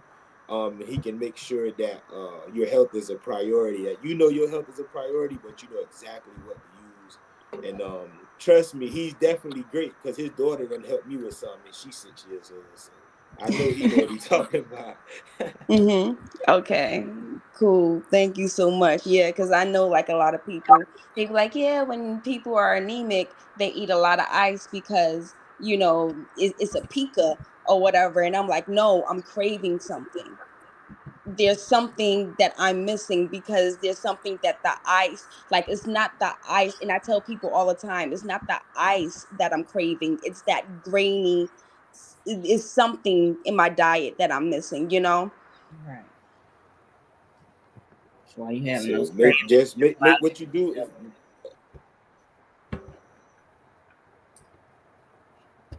pardon me, Auntie, what you were saying? No, I was just adding to that. I just said your body will tell you something is missing. So she was on point. Yeah, facts. Make sure you check your iron intake. That's one thing you definitely want to look at. So. Yeah. Thank you guys. I'm gonna hop off here and let somebody else talk. It was nice talking to you guys. Um, what did they say? How do you say see you later? Tirituaka. Tiyulaga? Uh-huh. Ah, okay, I got it. All right, I'll talk to y'all later. It also means love, right? Yeah. All right, guys. Now I'm trying to pull up something. Okay. You shouldn't say it.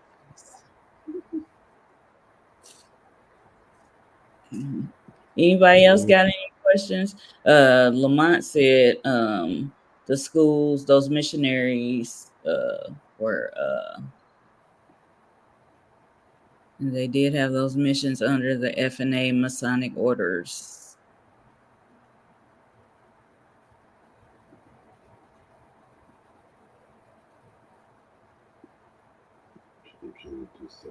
It's like Uncle was saying, kill the Indian, save the man. You can find in a lot of their texts where they say like the more Christian the Indian be, the more Christian they become, the less Indian they'll be, or their children will be. So.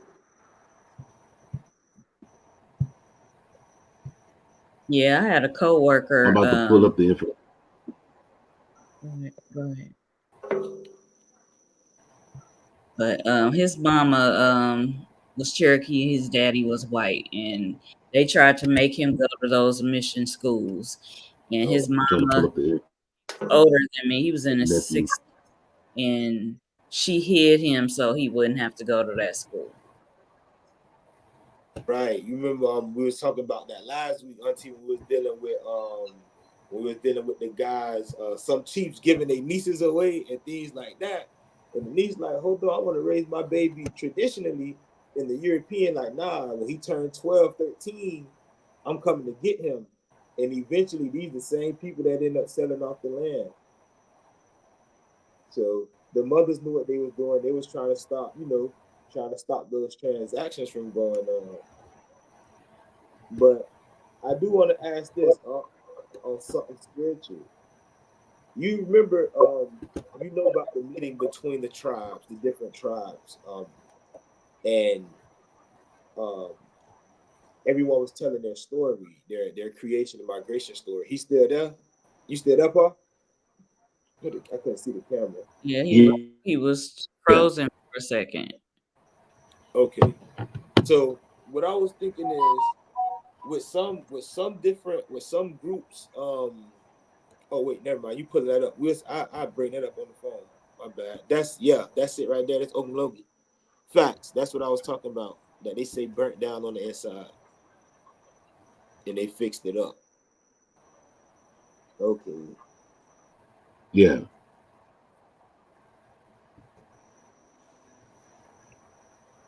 Yeah, reconstructed in the 1930s, the 1,000-year-old Earth Lodge, right? Like I said, it's a lodge, right? Picture here is one of the sacred mounds preserved in Okeechobee Mound National Historical Park in Macon, Georgia.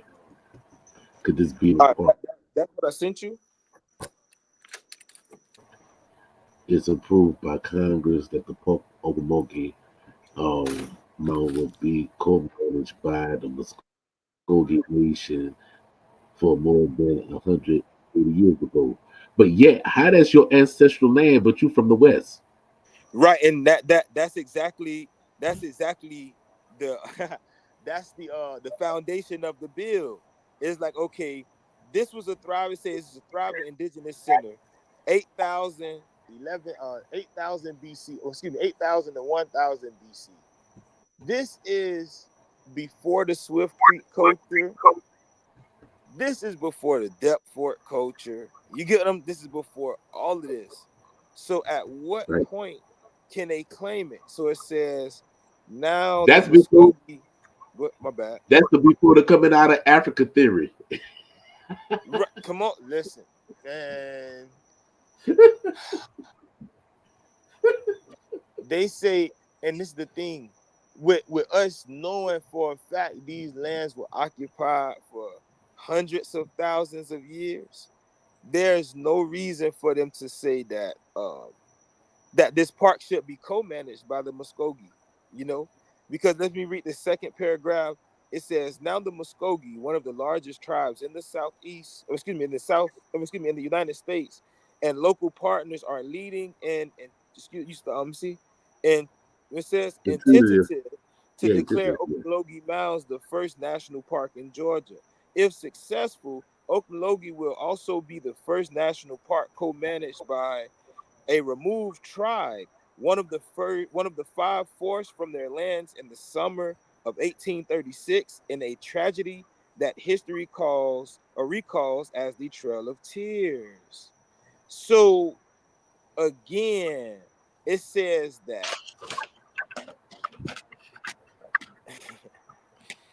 this dates back to 8,000 BC. This is about 10,000 years ago. If you Google the Muskogee migration, they'll tell you they didn't start migrating until about 1250, 300. So this is no more than 800 years. This is something that's 8,000 years older than these people, 9,000 years older than these people. Now, there's also a can you scroll down some more up? Scroll down past the page. Because I don't know if this the one that talks about it, but they was talking about actually wanting to give the mounds to the freaking Muskogee. All right. I don't know if this the one or not, but come on, man. Tell me when to stop. Now you could keep going. I'm just trying to see if this the right one, because it was a link that I was looking for that talked about them wanting to give it back. All right, Paul, you can leave right there real quick. Go back up right there on top of that picture. Let me come back. I was outside.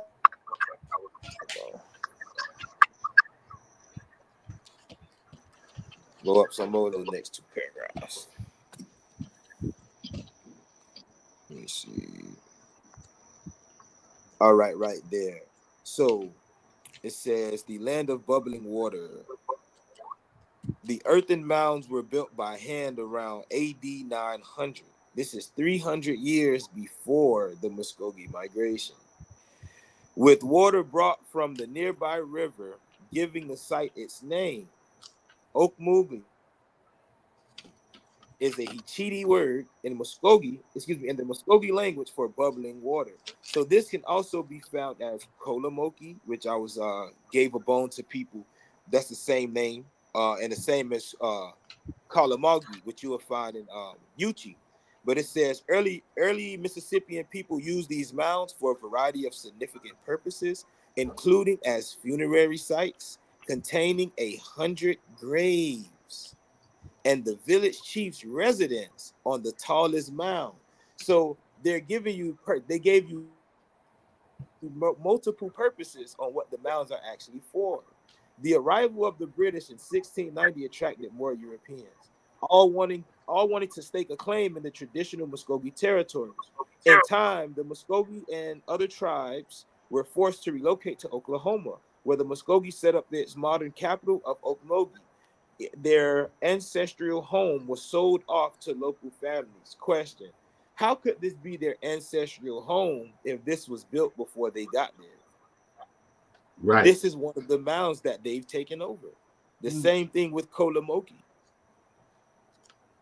If you pull up the date for Kolamoki and we read the story on Kolamoki, we find out the same thing. When people didn't want to join the Muskogee Confederacy, they were a part of the people that became those that began to be exterminated. And here is the dagger. I didn't say this, and this the second dagger. The first people to ever say the Yvmvse were extinct were the fucking Muskogee. And I guarantee anyone to prove me wrong. Because I can tell you the chief that went to the that went to the Europeans and told them we With the Congress. exterminated the Yvmvse. It was the So this Congress. was a bad chief. He was an evil chief, right? Evil. Uh-huh. So evil that he took claim of starting the Yvmvse war, but told his whole town, hey, we ain't gonna do shit. Because he thought everyone sees Brims, everyone sees Malechi, everyone sees Tomachichi, right? Everyone sees Tuatuane as being great leaders because these are the people that ushered in the European society. Right. Tuatuane was killed in Florida for trying to kill the Yvmvse.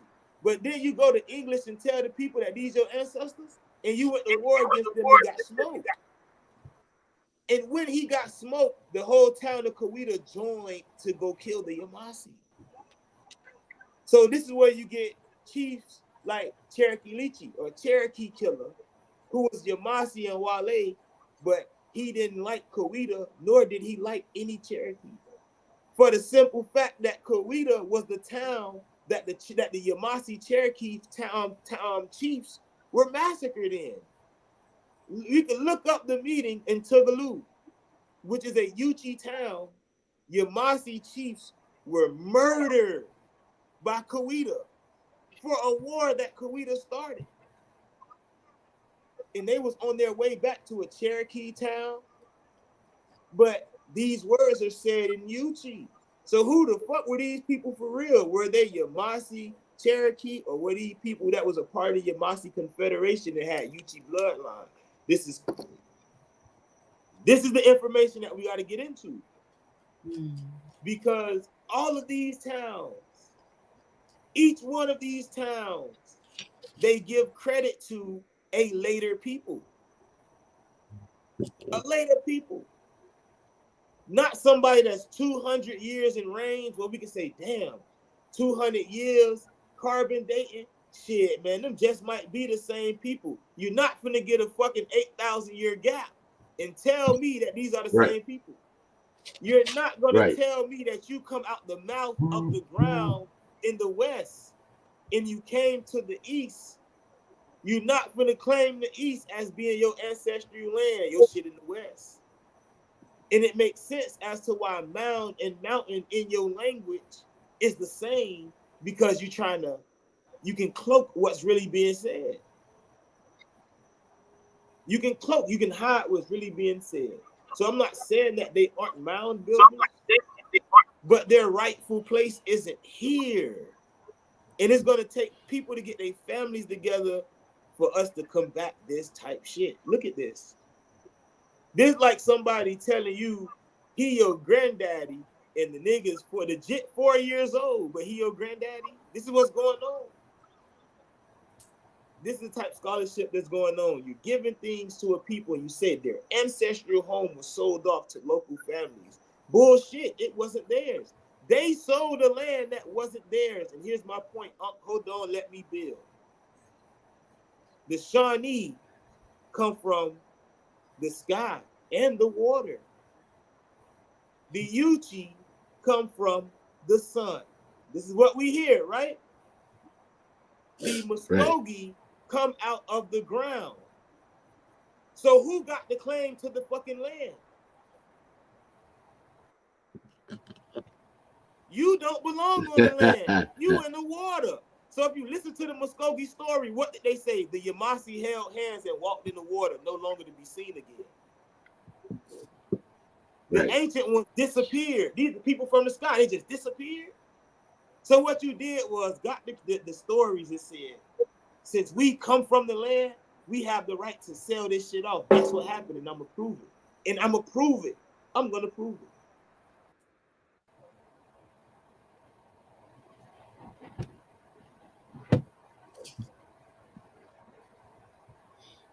And then it's like the question that I asked on the Autonomous Party. I say, why out of all the places that the United States wanted to bring the Muskogee out to the West, nobody could never answer the question. Can I? I said, why did they bought the Muskogee west of the Mississippi? Nobody couldn't answer. I tell you the reason why. I said the reason why that they moved them across the west because that's where they came from. Did I not tell that on the blog talk, nephew? Sent their ass back home. Yep. They brought them that. back home across the Mississippi, bringing them west. Yep. Nobody didn't know that. I was the first one to put that out there. And that was before nephew even started talking about the migration. Now, maybe that would made nephew to start looking into the migration story. Who knows? I don't know.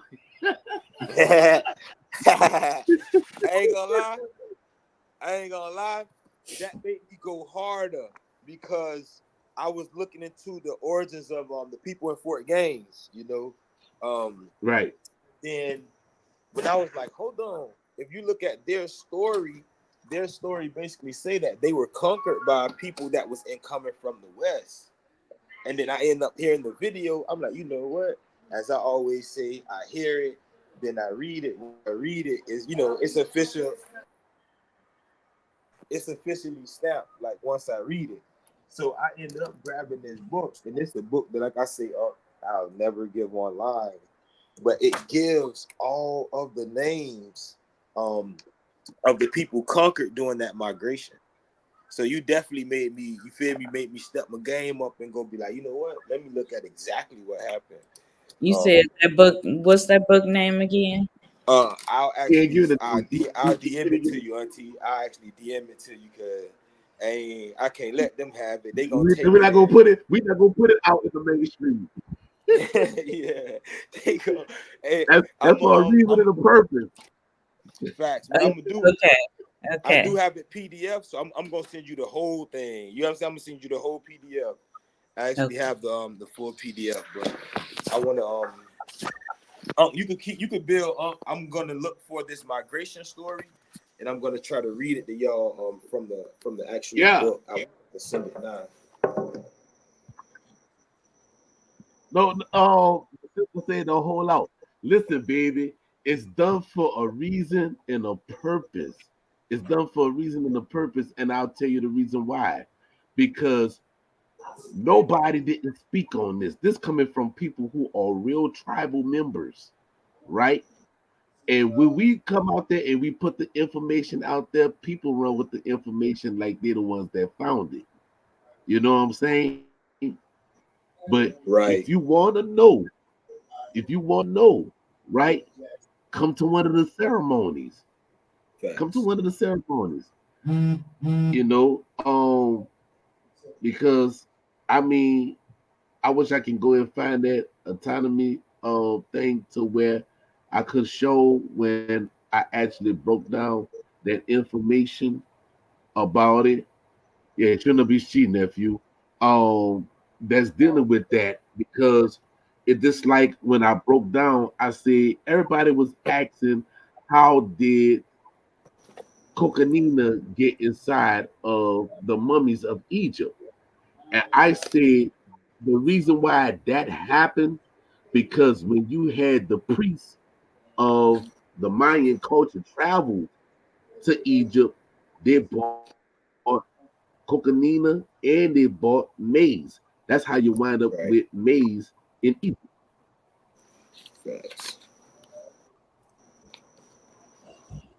Well, I'm a real tribal member and everything. Okay, you're a real tribal member. Well, this is what I want you to do, baby. Listen to me.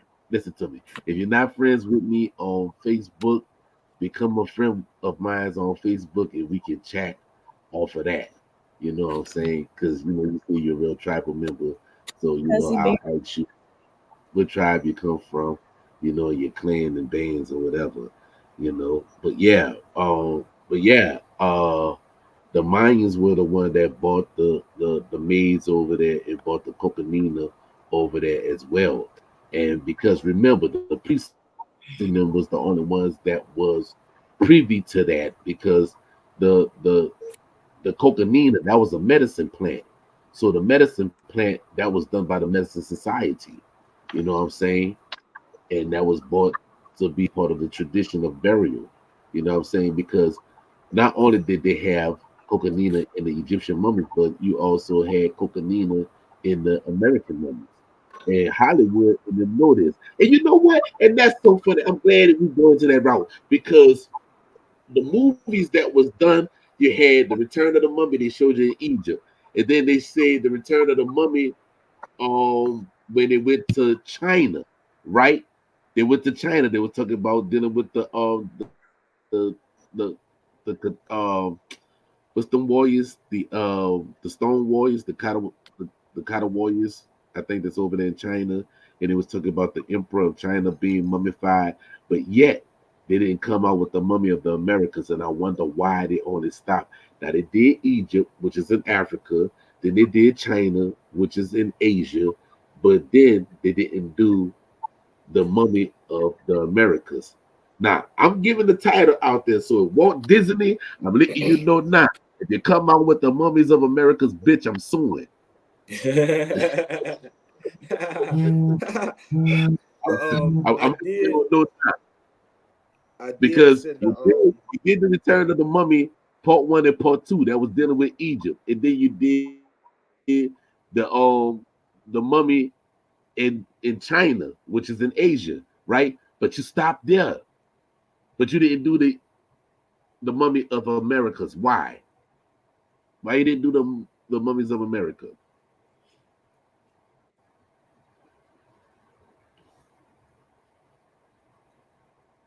so view before we do She said, "It seems before like we we do holding out. part.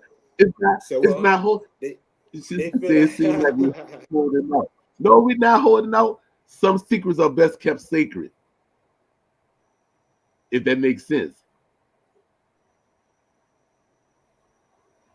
hold Because on. for things like Facts. this that we bring it out to the forefront, nobody would never know that they're trying to give the mounds of our ancestors to those that's of the Muskogee who is not of the family. They were invaders.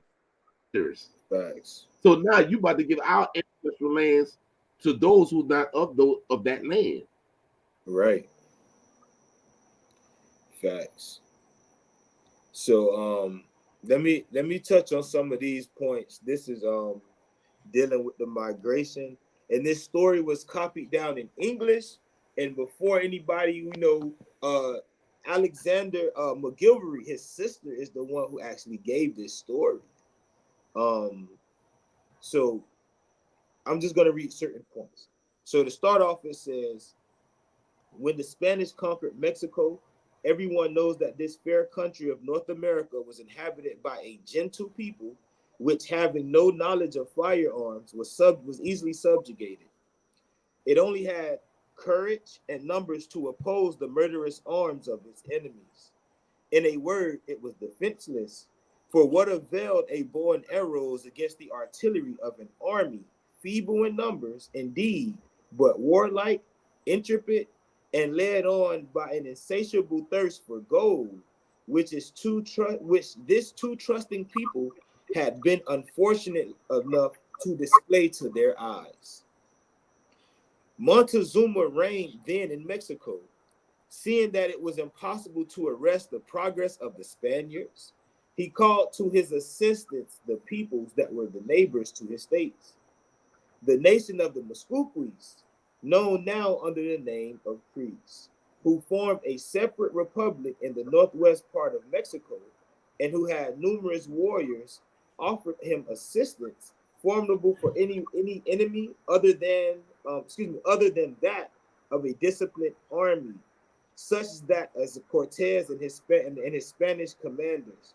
So it says, the courage of this warlike people resulted then only in its more prompt destruction, and was not able to save Montezuma, who lost his life and empire, which was almost entirely depopulated. After the death of Montezuma and many other chiefs, the Muskogees, considerably weakened by this terrible war, which they were no longer in a condition to maintain, determined to abandon the country which offered them in exchange for their past happiness only the most terrible slavery, to search for one which would secure them in abundance and peace, of which the Spaniards had just deprived them. They directed their march towards the north, and descended in 15 days as far as the source of the Red River. That is to say, a distance of about 100 leagues. So they left Mexico, now they're in Oklahoma, right? They traveling. It says, this river throws its water into the northern parts of America, across its immense prairies, a fact which is fixed, a fact which fixed their determination to follow its course. They traveled there 8 days in this direction through a plain brilliant with the most beautiful flowers and covered with wild animals, which offered them all resources necessary for their existence. And this is what I stated last week. When the Spanish jumped on that ass, they had nothing. So when they crossed the river, it was so much that they could gain to end up, growing their colony. Now let's skip. It says the colony, it says, boom. So they took a colony and they surrounded it with old pieces of wood and stakes planted in the earth in order to guard against intrusion. So they basically were setting up their town. And in their town, it says they created operations which they lacked a chief, so they felt it necessary to elect one. So now they're setting up their organization. Then you go down some more, it's talking about war. So they went to war with the Alabama. They defeated the Alabama and the Mississippi. They then went through Yazoo country and they ran everyone out of there. They set up towns in the Cosa, Tallapoosa, Chattahoochee, Flint, Okmulgee, Little and Great Oconee, Ogeechee, and pushed their settlements as far as the river Savannah in Georgia, where Augusta is now built. So these people made it all the way from Mexico to coastal Georgia.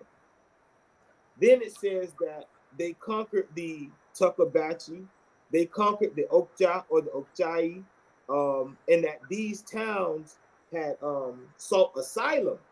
So their women they became incorporated into the Muskogee. So again, once people get the book or get the PDF and they study it, it'll go in more detail. But that alone, you have to think they gave you a timeline when they left. They were helping Montezuma. They were helping him. And the dagger who met Montezuma? You had Cortez. Cortez met Montezuma in the 1500s. Facts. So Cortez meets Montezuma. He goes to war with these people. They run off. And they tell you everywhere they set up. They even named where? Okmulgee. So how is this your ancestor's town if you didn't get there until DeSoto got there? Because he noted that y'all had silver tip and copper tip spears. Not saying that copper isn't in abundance up there, but in their story, with them telling the story, they tell you they didn't get there until after all this shit was built. So someone has to go get their family and start doing this work together, so we can bring all of our families together and begin to protect this property by teaching the right information, by going to these mounds and looking at their timelines and pulling up their different texts and books and things like that, so you can put their words with their timeline and be like, all right, here we go.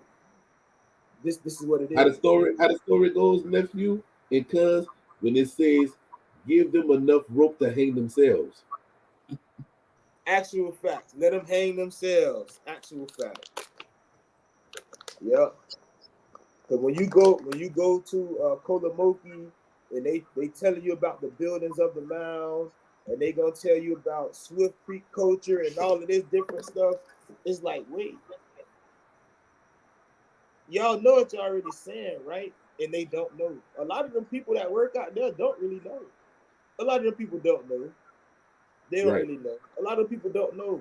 But the people that do the field work, they tell you in their books. But when you pull up somebody's work and it's a 400-page PDF, you're like, man, they ain't reading this shit. Let me keyword, you know what I'm saying?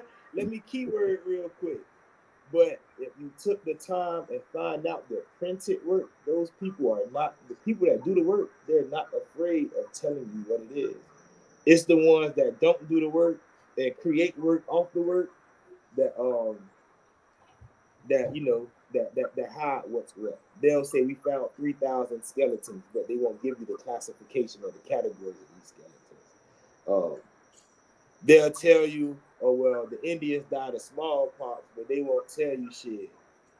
Eating certain foods made them more susceptible to certain diseases that they weren't before, that they were able to fight off. So yeah, it's definitely, it's something that we all need to continue touching on, like how y'all do this weekly. It needs to be weekly bills where we go in more detail. People going more in depth with what's actually going on.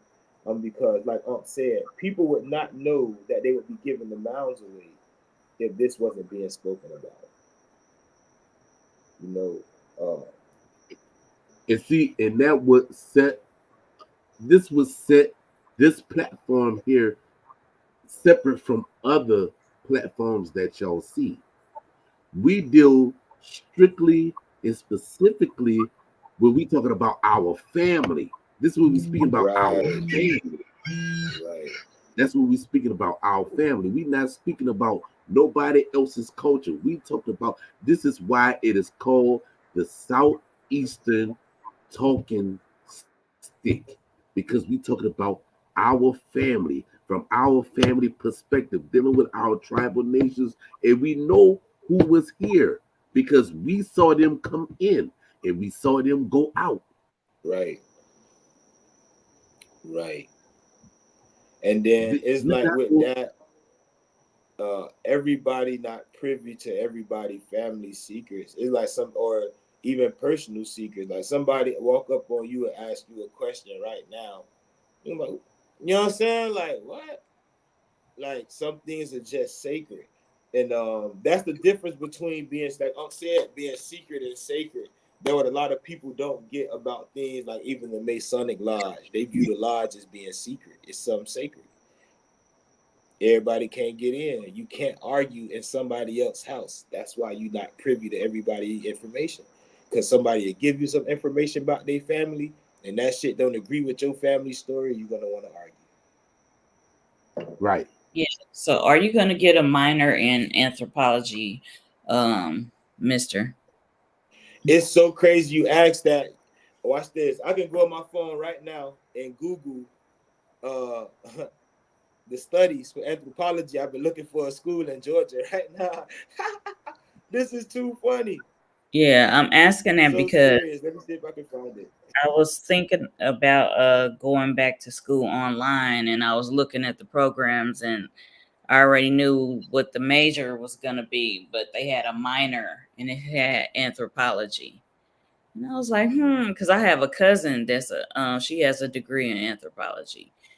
She Right. doesn't really work in her field right now. She does something totally different, but she has a degree in that. But I thought about you when I saw that, and I just brought it Yeah. up. I actually definitely been looking into it today. Well, that's funny. That's funny you brought that up because it's like definitely need our own. She said the same thing to me, and they actually have online schooling for it, And he was like, "Pa, I like to imitate my cousin. Yeah. Pa, you need to go to school for it, Pa." And I'm saying to myself, I'm gonna say this: why do I, who is Yvmvse, need to go to their school to get their credential to talk about my family?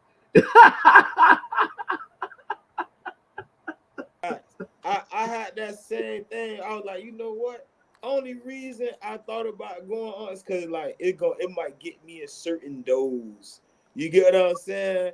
Outside of that, it's like, man, I could study your work. I could be a student of your work without enrolling, But right. You know how it goes. Sometimes, titles get you in certain dose. So I guess that that's the overall importance of it.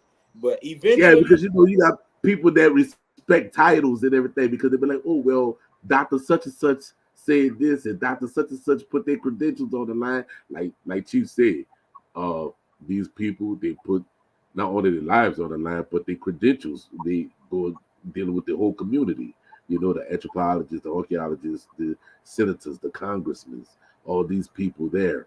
It's not what I, as the Yvmvse, say, because we didn't write anything. They was the ones that wrote down stuff. But we know that's dealing with oral history and everything. We know that we kept the secret. So now when you have the people like Dr. Boise that come and be like, well, this is what we heard, and this was the records that was recorded. How did it really go? And then we get to tell them from our perspective dealing with oral history. Well, it didn't really go like this. It went like that. And I'm like, oh, that's the missing piece. Because even they have the missing piece until they come and talk to us.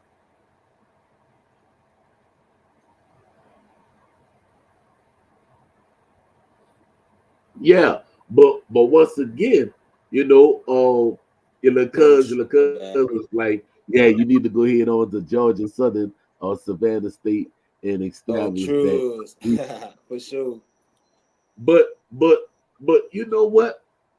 From me, I'm a little bit older than y'all, so I'm not gonna pull the old card, but I just did. But anyway, anyway, it's like you know, people that have credentials, I actually defecated on them, with dealing with a Yeah. debate. Like, hold on. And that happened with my cousin when he just went to something that was down there in Miami, and they were trying to say a certain part of the family was deceased and all of that. And it was like, well, if you say this, why you don't know about this? And now their credentials on the line because you up there talking about tribal people, and yet you got tribal people that's sitting in the crowd, and you don't see them as tribal people because they melanated, look like Yeah. us. So you Oh, think wow. we African Americans, and they Hmm. slipped up and said the wrong motherfucking thing, and they got their ass handed to them. Played. The professor got their ass handed to them. Played. Out there playing around. What happened, nephew? Now I'm talking about what you saying. I'm like they playing like, like you say how they describe them. That shit to get them. That shit get their shit taken away. But like now that was saying, I ain't gonna lie. I thought about it. At least doing some studies, whether online or in class, for the simple fact, like a lot of being a student will get me places that that knowing that I'm a member, knowing that I'm a tribal member, possibly won't right now. You get what I'm saying? And I would love to be in the excuse me, I would love to be in the field with them while they actually doing that. Really. I would love to actually, Because I'm like you a professor, but yet you asking me questions doing things that you supposed to know, but you don't know it. So what the fuck you can teach me about my people? I sit back and wait. facts, I facts, sit back and and wait. that's why I read books. That's why I feel how I feel about about certain things. Because when I do read, right, I'd be like, damn, you wrote this big ass book. You got some shit in here, right? You know what I'm saying? But the credit, giving the credit to the Muskogee is always where they just happen to go wrong. They just so happen to go wrong. Now they never give the credit to the original people in the Southeast. Right, Pardon me, I'm right. still here. And that's the thing that broke the camel's back.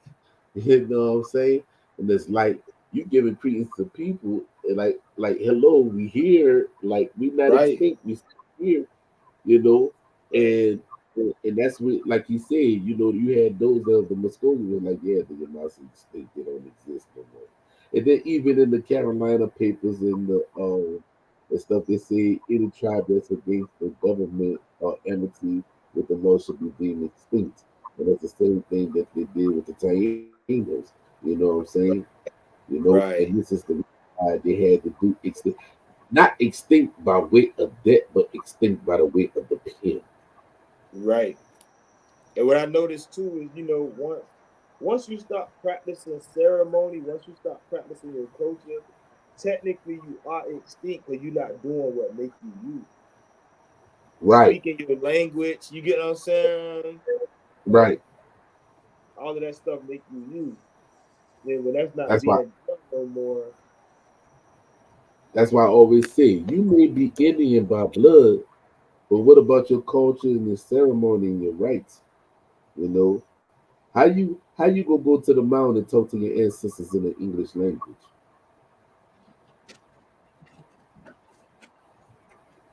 Actual fact, right? That's why I ended with that. Why no help from above? When I did that Facebook live, no, the Instagram live, I ended with why no help from above. And the reason there's no help from above, and this is what I explained. People aren't on the same frequency anymore. You don't speak your ancestors' language. So we don't know how to ask the ancient ones properly. You know what I'm saying? We don't know how to seek guidance from the ancient ones because we know not, you know what I mean, we generalizing. The language isn't spoken anymore. So vibration, tones, pattern, DNA molecules. You get what I'm saying?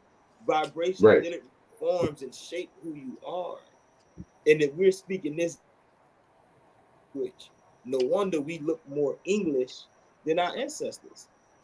Mm-hmm. Because what's coming out of our mouth is forming our being. We have to how you say unlearn and relearn, but we also have to just learn. You know what I'm saying? Like learn. Because the more you learn, you have what they call junk DNA, or you think that shit goes away. The more you learn, the better you learn, the healthier your body become, the more bullshit get pushed out your brain. It goes somewhere that you don't, you know. And that's the same thing that go for, and that's the same thing that go for those who call themselves Africans, but yet they don't keep the African tradition, and therefore they became black, and they become black because they don't have no national, uh, no national ideology. Yeah, In other technically words, no national origin, right? Yeah, no right, ideology, right, and right? that's why they say they black because they don't know. All right, it's just like a dude was on a live with us, and he was like, "Oh well, I did the DNA test, and it said my people in them is Nigerians." And he opened the door for me to step through, and I went through that motherfucker. I kicked that bitch in, and I was like, "Well, you know, Nigerians in them not even much from motherfucking West Africa, huh?" I said, "Who your people know?" He said, Yeah, he "It's the was Igbo." shocked. He was shocked. He was shocked. He was When you shocked. when you crack that door open for me, I'm kicking that bitch in like Bruce Lee with a front kick. And how are you And done I that? told him, I said, the Igbo and them migrated to West Africa. So West Africans ain't West Africans. Facts. This is, you know, Paul, you seen my pictures from the wedding, but this is a picture of me and my Yeah, groom and then my uncles from the wedding. This my bro who Edo. yeah. So Where's Edu? Where's he's that? actually been in. So they from Nigeria. Okay. Like, yeah, they from Nigeria. But if you let them tell their story, it's like Unc said, they gonna tell you they came from somewhere else. Right.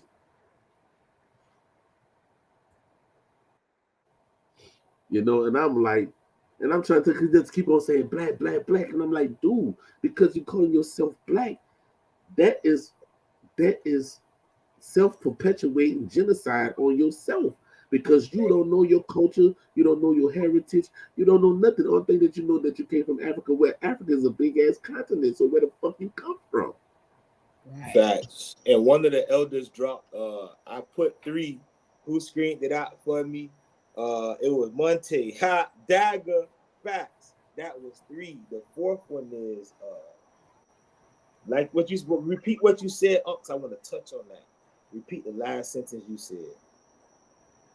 Oh, when I say that, you know, people calling themselves black, and like I've been putting on the post, where does that put you at? And then you say Africa, where Africa is a big ass continent. Right. Where the fuck you come from? Okay. Facts. That. One of the elders dropped that there are only 3 groups in Africa that originate there. Who are they? They are the people classified as son, right? Which is, you know, misclassification, which come in 2 groups. Then you have the Twa, or the original Twa who became the Hutu, and the newer. The newer and the Dinka are both similar people, but what they both tell is that the Watutsi was supposed to be the 3rd, but they're migrants. So those are the 3 groups that Southern Africa, Horn of Africa, the South Central part, the Congo, Tanzania, all of that. When you get to the east, and then South Africa, those groups that come out of there are the origins or are the originals from that land. Everyone else migrated in at different times. If people were to drain the water, Africa and Europe on the same plate, that shit the same. So the interaction that they had, it was so easy for so many people to get there, for people to come through Arabia, right? And a dagger before we go, the reason Egypt is so beautiful because you know they had the lights and electricity and all that shit, but it was the Sumerians, the dark skinned niggas with the big beards over there and the curly hair that brought running water to Egypt. So yeah, with irrigation. Yeah, fact. And they even tell you that in the Bible, because in the Bible it tells you that Nimrod. Here we go. They tell you that Nimrod is the son of Cush, but Ham is fathered Cush. This is what they tell you in the Bible. Ham is Africa. So Ham, being the son of Noah, would have had to come into Africa and set up different civilizations. There were already people there. The original people of Cush, the original Nubians. Pa know what's going on. You know what's going on. Monte, you know, some people know what's going on. So even in their biblical text, they tell you that they are outsiders. You know, and the Egyptians, if you notice the Egyptian story, they usually sometimes treated the Nubians like outsiders. It took Nubians, the original people, are what liberated Egypt. Because his mother was a Nubian. She was from the south. He had to go up the Nile to liberate the Delta, right? Horus, in their mythology, his mother is from Taneter. That's Somalia. They had to go up the Nile. You get what I'm saying? To liberate people. Narmer, the Scorpion King, right, is a mixed breed. He's Sumerian and Nubian. This is how you get the movie Scorpion King. And at the end of the movie Scorpion King, what does Balthazar say to Matthias? Nubian eyes will be watching you, Scorpion King. Matthias was what? Okay, he was an Akkadian. Akkad is one of the towns that were set up. Babel, Akkad, Shinar, Chalni. If you watch these movies, they even tell you. Yeah, they tell you a lot of stuff. Yeah, they tell you facts. Yeah, yeah, that's why they call it the Academy of Arts and Science. They got to tell you as much truth as they can and have everything else shrouded in mystery or entertainment. They know, even with the movie that they have Marvel with Disney when they talk about Echo, right? Because what most people don't know is that the Marvel Kingpin, he's supposed to be Choctaw. Never knew that. That's new to me. Yeah. Okay. Kingpin's supposed to be Choctaw. That's why every part of the scene they show them with the Choctaw in Alabama. I gotta watch that. I haven't seen it. Yeah, it's on Walt Disney. Okay. And did y'all ever see the part in the Wild Wild West when they had Will Smith? You know, they was about to lynch him. And he said, you know, where my ancestors come from, and the white man say Georgia, and he was, no, Africa. It's like, bro, that white man told you, boy. The white man told you. Georgia. Georgia? Like, cause fool, like, hold on, like, where else you come from, fool? Like, you know what I'm saying? Like, yeah. They put it out there, but people don't catch it. Too crazy, man. But one thing, like you said, that you said years ago, when you say you ain't never see an Indian movie about the Southeast, I bust out laughing. I was like, man, I ain't never heard nobody say that before. Yeah, you didn't. They ain't want that national treasure out. They ain't want that national treasure out. Facts. My wife watched that shit, man. I know Ray watching it right now. She might come outside and snap. Yeah, stay watching that. Stay watching that. Yeah, they ain't will put that out. You know what I'm saying? Because it was too much that was going on in the Southeast, and that's the thing. Why they talking about slavery at the same time you got Indian liberation going on too? Nobody don't want to talk about that. Right. The only movie that show you close to the Indian liberation, right? That was the Jingo with with Jamie Foxx with because it was Jamie. The Django. the Django when he was coming What through you the South, through the Southeast, because he went to go find his wife in Georgia. facts? Yeah, she was on that big ass plantation in Georgia. Right.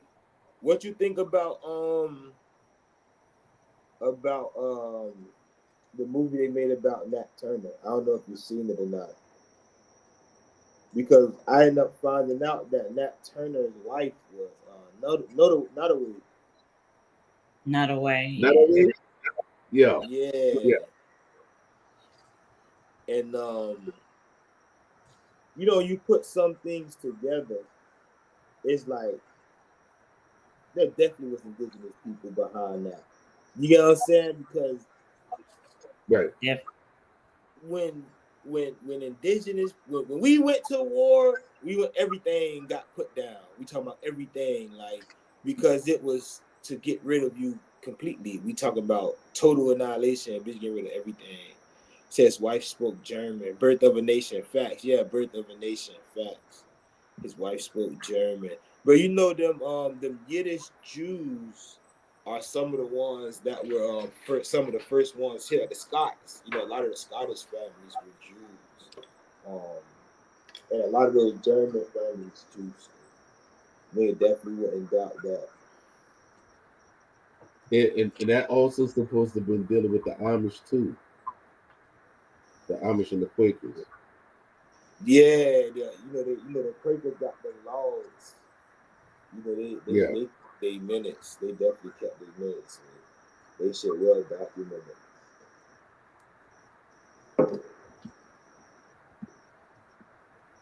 Well, we on till So 11. We doing 3 hours. yeah, we go into 10. I was like, fuck, he flowing. I said, look, Hey, look, you making up for last week. yeah, Yeah. that I was saying. Yeah. Because I'm already dressed, so all I have to do is just put on my uniform shirt and I can go out the door. You know what I'm saying? But yeah, but John Ross was half. Yeah, he was half. John Ross was half. Yes, he was half. He was a mixture. Auntie, can you pull this up? One of y'all, can y'all pull this up? Look up the Cherokee have more Scottish DNA.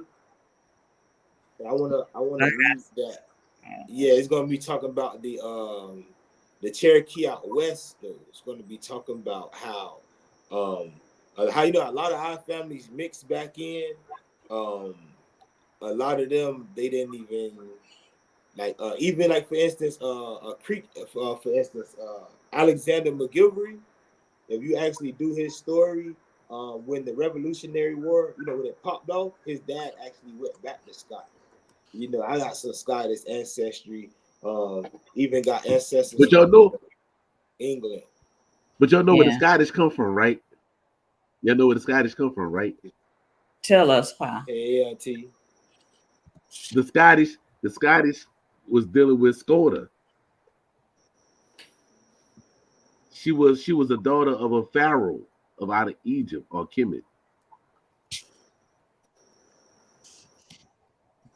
That where they get their nation name from? Uh-huh. Her name was Scotta. And so was Scotta that got Scottish out of Scotta. The Wild Blue Yonder Band, Cherokee Scottish Heritage Celebration in North Carolina, Franklin. Let me It's see. one about if I'm not, I think it should be was it DNA consultants? I think DNA consultants did one too, but let me see. Yeah, a lot of the Cherokee, a lot of the Western Cherokee have majority or mostly have actually mostly Scottish DNA than they have from people, people of indigenous ancestry. And the reason for that is because what they did was they actually flipped to a patrilineal system. So you will notice like people like William McIntosh, his children are, or his family's recognized by the Muskogee Creek Nation and things like that. A couple of his wives weren't even Muskogee, like they were literally Europeans, but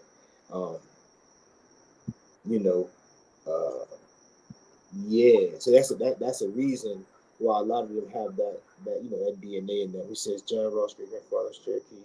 He do have some. Say that he didn't have. Okay, say he had any.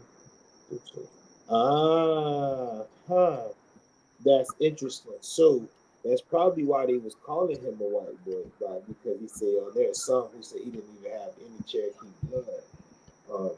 He used to get teased as a child for being more pale skinned than the other Kislagi in his town. That was that he was raised with.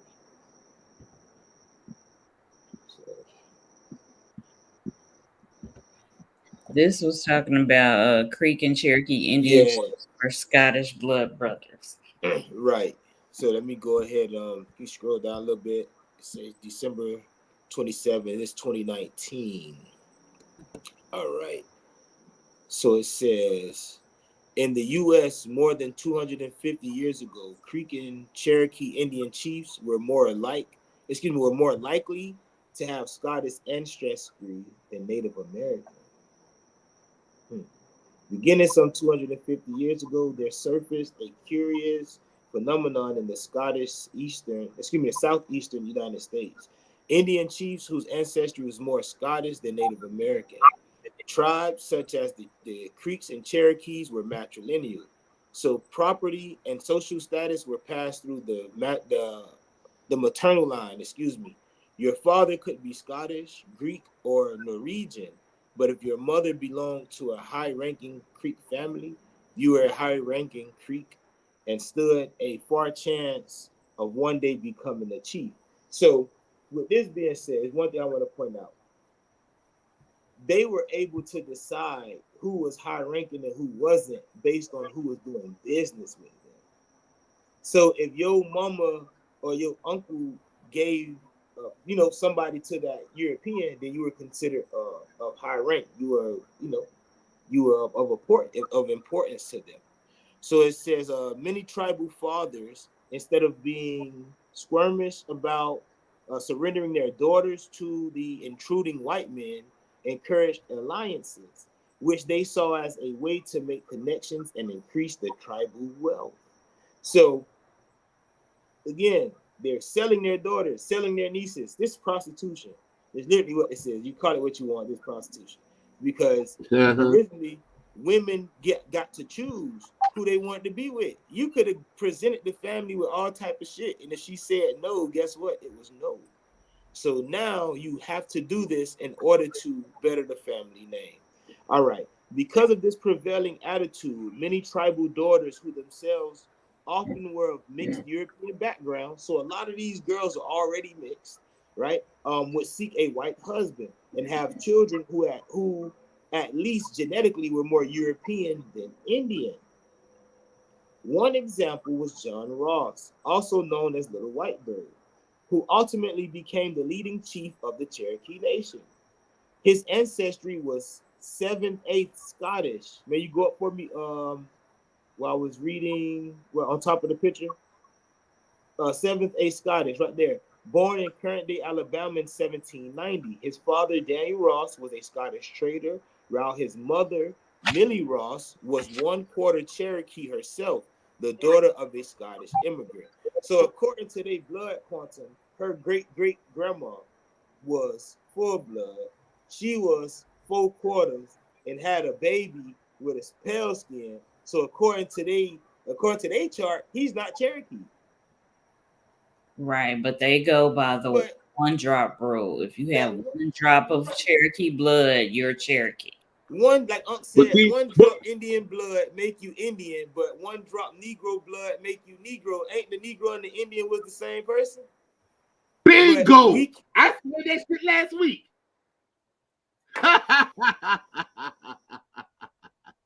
Hey, come on now. Now look, I want to share something. Come on now. Right? All right, go ahead. I want to share something, right? And this is dealing with what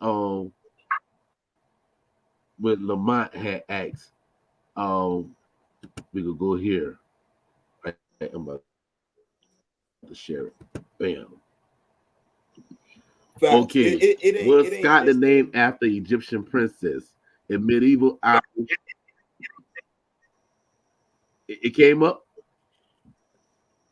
We got it. Y'all can see it? Yeah. All right. They say in medieval Irish Scotland legends, Scoda, the daughter of Egyptian pharaoh, was an ancestor of the GUALEs, right? She is said to be the origin of their Latin name Scoda or Scotta. They say through many Scotland's mythology that the Queen Scoda invaded Scotland and later on Ireland and established her kingdom along with her husband. Okay, and they say thus Scotland, you get the name Queen Scoda. So yeah, so that's the legend and everything and stuff. So yeah, so yeah, they got it connected. So yeah, that's what that's dealing with. So yeah, when you talk about the Scottish and the Irish and all them there, that's why when you start dealing with nationality and dealing with these bloodlines, that's very important. You know.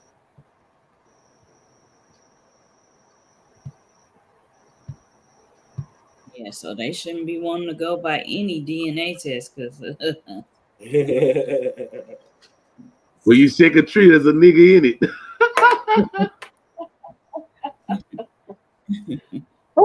but you know what? But you know what's so funny though? Like they say, it's 7/8, right? Now they give you a large percentage, but yet the one drop is greater. So the lesser the number, the greater it is. Yeah. And then what's wild too is like what we peep is I don't know who got caught, but somebody squirrel got caught by something. I just heard him scream out. But what I was gonna say, if you notice, they say he had 7 8s, right? 7 8s, you got 7 out of 8. That's a lot, that's a high percentage. And that's all Scottish. But when you get to his matrilineal line, it's a half of a quarter. Though I got a dime you got a dime, 2 pennies, and half a penny. That's crazy. 1% off. Like you just off, bro. Like, but then again, these are the people that their descendants are the ones that are being given things that predate them. Right. And then my thing is this. How the United States and them was the ones that determined the blood quadrant. How they was the ones that determined, but yet these nations supposed to be sovereign nations. So how you gonna tell them how to move and operate dealing with them unless they was in a sovereign nation? Facts. They were at what the sovereign and what the fight really was about. You gonna let them tell you what to do. So now you let them create laws for incorporation. So you remove all the originals out your nation because they don't fit. That brown paper bag test way older than what people think it is. Yeah. Right. Right. And this is the thing that they don't want to talk about. And this is why we brought out the information about how when you had the Cherokees and them and they were speaking, it's like, okay, you don't want these niggas in the tribe, but yet these niggas is your original bloodline. Yeah.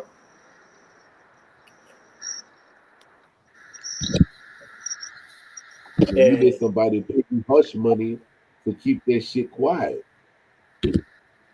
Facts. What I noticed too is like when the dude Frank Speck, I noticed that the Yuchi their Facebook, they made a post basically like they didn't like that he dealt with a lot of what they call half blood Yuchi.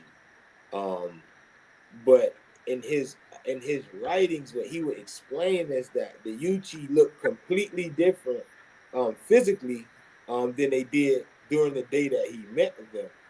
You know, and when you study the story, you find out just like, bro, this is why y'all look different. You can say what you want.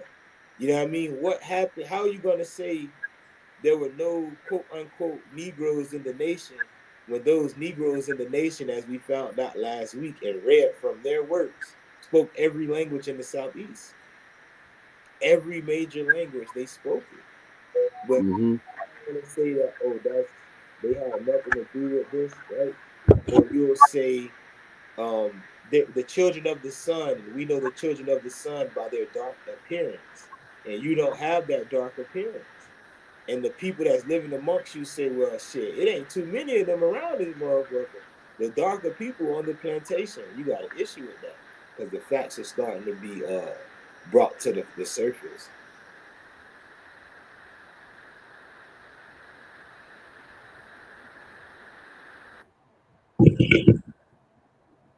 See, and that's the thing. That's the thing right there, nephew. Because what happens is, like what you said, to be honest, we officially gained our sovereignty until 1970. Before then, United States government was elected our chief. Well, that's why they civilized. That's why they civilized, because the United States government still had their hand within your nation. So, how you be a sovereign nation when you have the paleface in them determine who that traditionally? That's not the way how it was done traditionally. This is why the five civilized tribes are not traditionalists. They are modernists, not Right. traditionalists.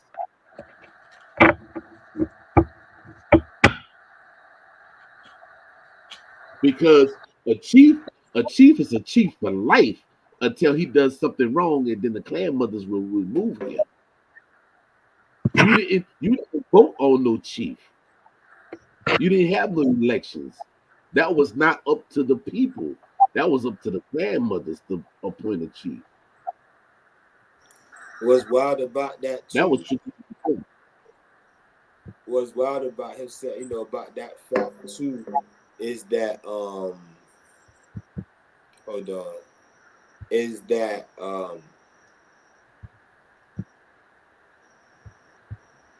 it shows how much influence the Europeans had. That they could choose which families had the most power in a town or a nation, you know. And when family, I'm saying this without context. I don't think it should be any context given, but oftentimes a lot of these families that were said to have all the power were those that were giving their daughters to these Europeans, and it wasn't fair to other families that a European could do something dirty to your family, and you would want to seek revenge, but you can't because they said you can't. Like, that's not our law. You know what I mean? So you have a clash of culture. We have real clash of culture. People that was keeping tradition and those that weren't. And that way you go. And then you get into that war, the traditionalists versus They those trying to that muffle. They trying to muffle your sound, nephew. We can't hear you. oh, my bad. I don't Can you know repeat? how long we got. Excuse me, because I got Got 13 minutes. 10% on my battery. All right. If y'all want to cut And it now, it's 9:48. Well, you know what? We're gonna have to do a part 3. I knew it was gonna be a part 3, and before we even came on today. But okay, yes, we can do a part 3. I'm with it. I'm give in. me bear with me. Just give me a couple weeks because I am gonna be live next week on Wale Well, Origins. whenever you ready to do part 3, So, just let me know, nephew, and we can go on in. nah, I definitely appreciate y'all for having me and letting me build. Passing me that talking stick so I definitely can get this information out. Yeah, we appreciate you. See, we gonna talk about the good, the bad, and the ugly, and that's how you got things. That's the situation, and I know they ain't gonna like this cover being pulled on because you have this. Like case in point, they have a guy. He said that he was on the Chickasaw Road, but they had him as a freeman, but yet his mother was a full-blooded Choctaw. But yet they have him on the freeman roll for the Chickasaw Nation, but his mother is full-blooded Choctaw. But they got him as a freeman. Now, the thing is, you have full-blooded being considered as freemans, but when you hear the word freeman, you're thinking they're Africans. Facts. And next time I do come on. Yeah. Oh, no, pardon me. But the thing is, the Chickasaw and the Choctaw are the same people. Yeah, basically. They're the same people. But they got here, and he said, I don't know how this happened. And I'm saying to myself, dude, well, obviously you must don't know the tradition and everything because they told you that the Choctaw and the Chickasaw was brothers. They were the same family of the same blood. But yet they got him on the roll as a Chickasaw freeman. But his mother was full-blooded Choctaw.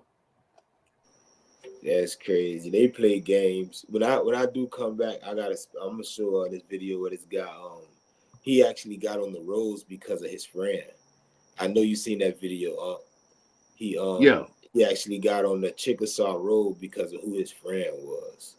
So it's a lot to unpack. It's definitely a lot to unpack. I cook like Indian type thing. Is that current or back in the day? No, this is new. Like he on video laughing about it. Like he was joking about it. Yeah, bro, I'm in this tribe and I went over here. You can pay to get in this tribe. Like you can pay to get in. Like let me see if I can find it real quick before I go. Hold on. While you're looking for it, let me say this right quick to nephew.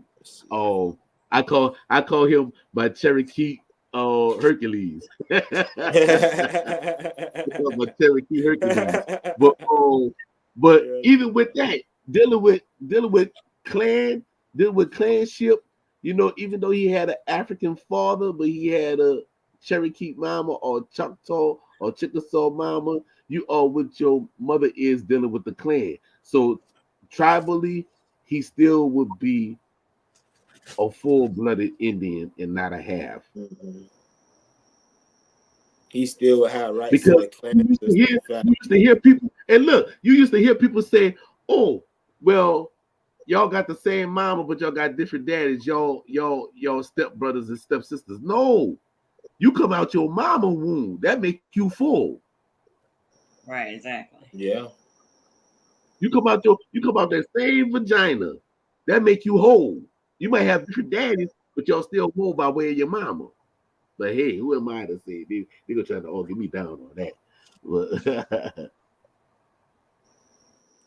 dang, I can't find that and video. See, now, like you say yes. The government doesn't care about traditions, unfortunately, and so now I don't know what they have in the Constitution, but I know according to the Constitution of the United States, when they say when you see the government going to attorney, you got the right to abolish it and create another one. So I don't know what the Cherokee Constitution says. You're probably going to shoot it to me, and we can actually go over that, and we can talk about that. And a matter of fact, since you put your foot in your mouth, nephew, you can come online next week, and we give you that spot, and we'll talk about that, and then we'll have nephew a couple of weeks later that to come on with the with part 3. So you will be part 2.5. You'll be part 2.5. Yeah, that's why you say that's why the ChitoPa band didn't do any allotment or the tribal roles until later, and they didn't want any parts. Yeah, you can come on next week, so you'll be show part 2.5. You know, episode 3. Oh, that's my Cherokee. That's my Cherokee nephew. That's Who is that? Lambert. That's my nephew What's Lambert. He in the street right there. Lambert. Yeah, Okay. yeah. Yeah. And we still gotta have I'll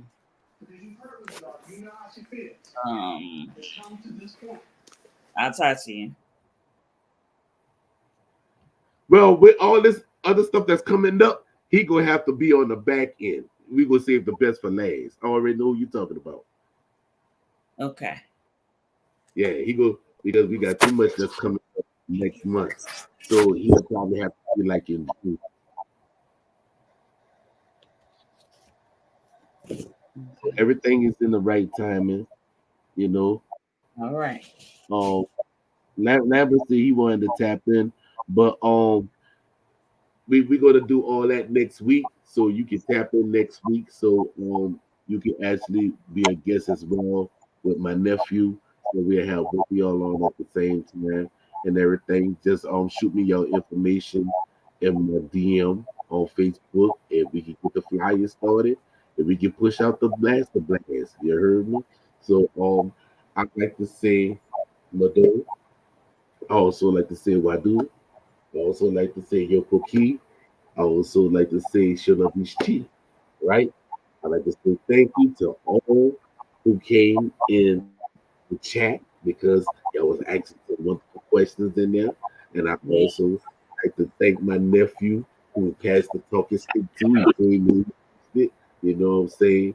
You know, and I also like to thank my cousin, the matriarch, who actually pulled me out of retirement once again to come and drop this information to y'all.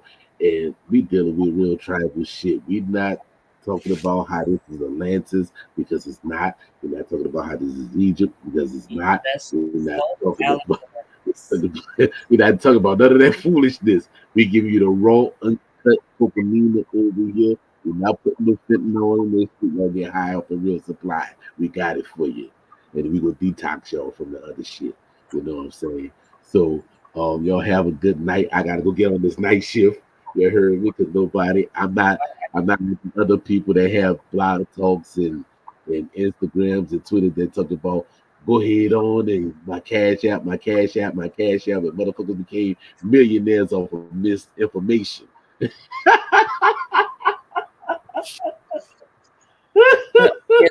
Our special guest, Wale Origins. We thank y'all for tuning in. I'm out. Peace. All right, y'all have a good night. Y'all have a good night. Y'all enjoy yourselves. You know, press the like and share it with your loved ones. You heard me? And we see y'all next Saturday. Same bat signal. Same smoke signal. Same smoke time. See y'all next week.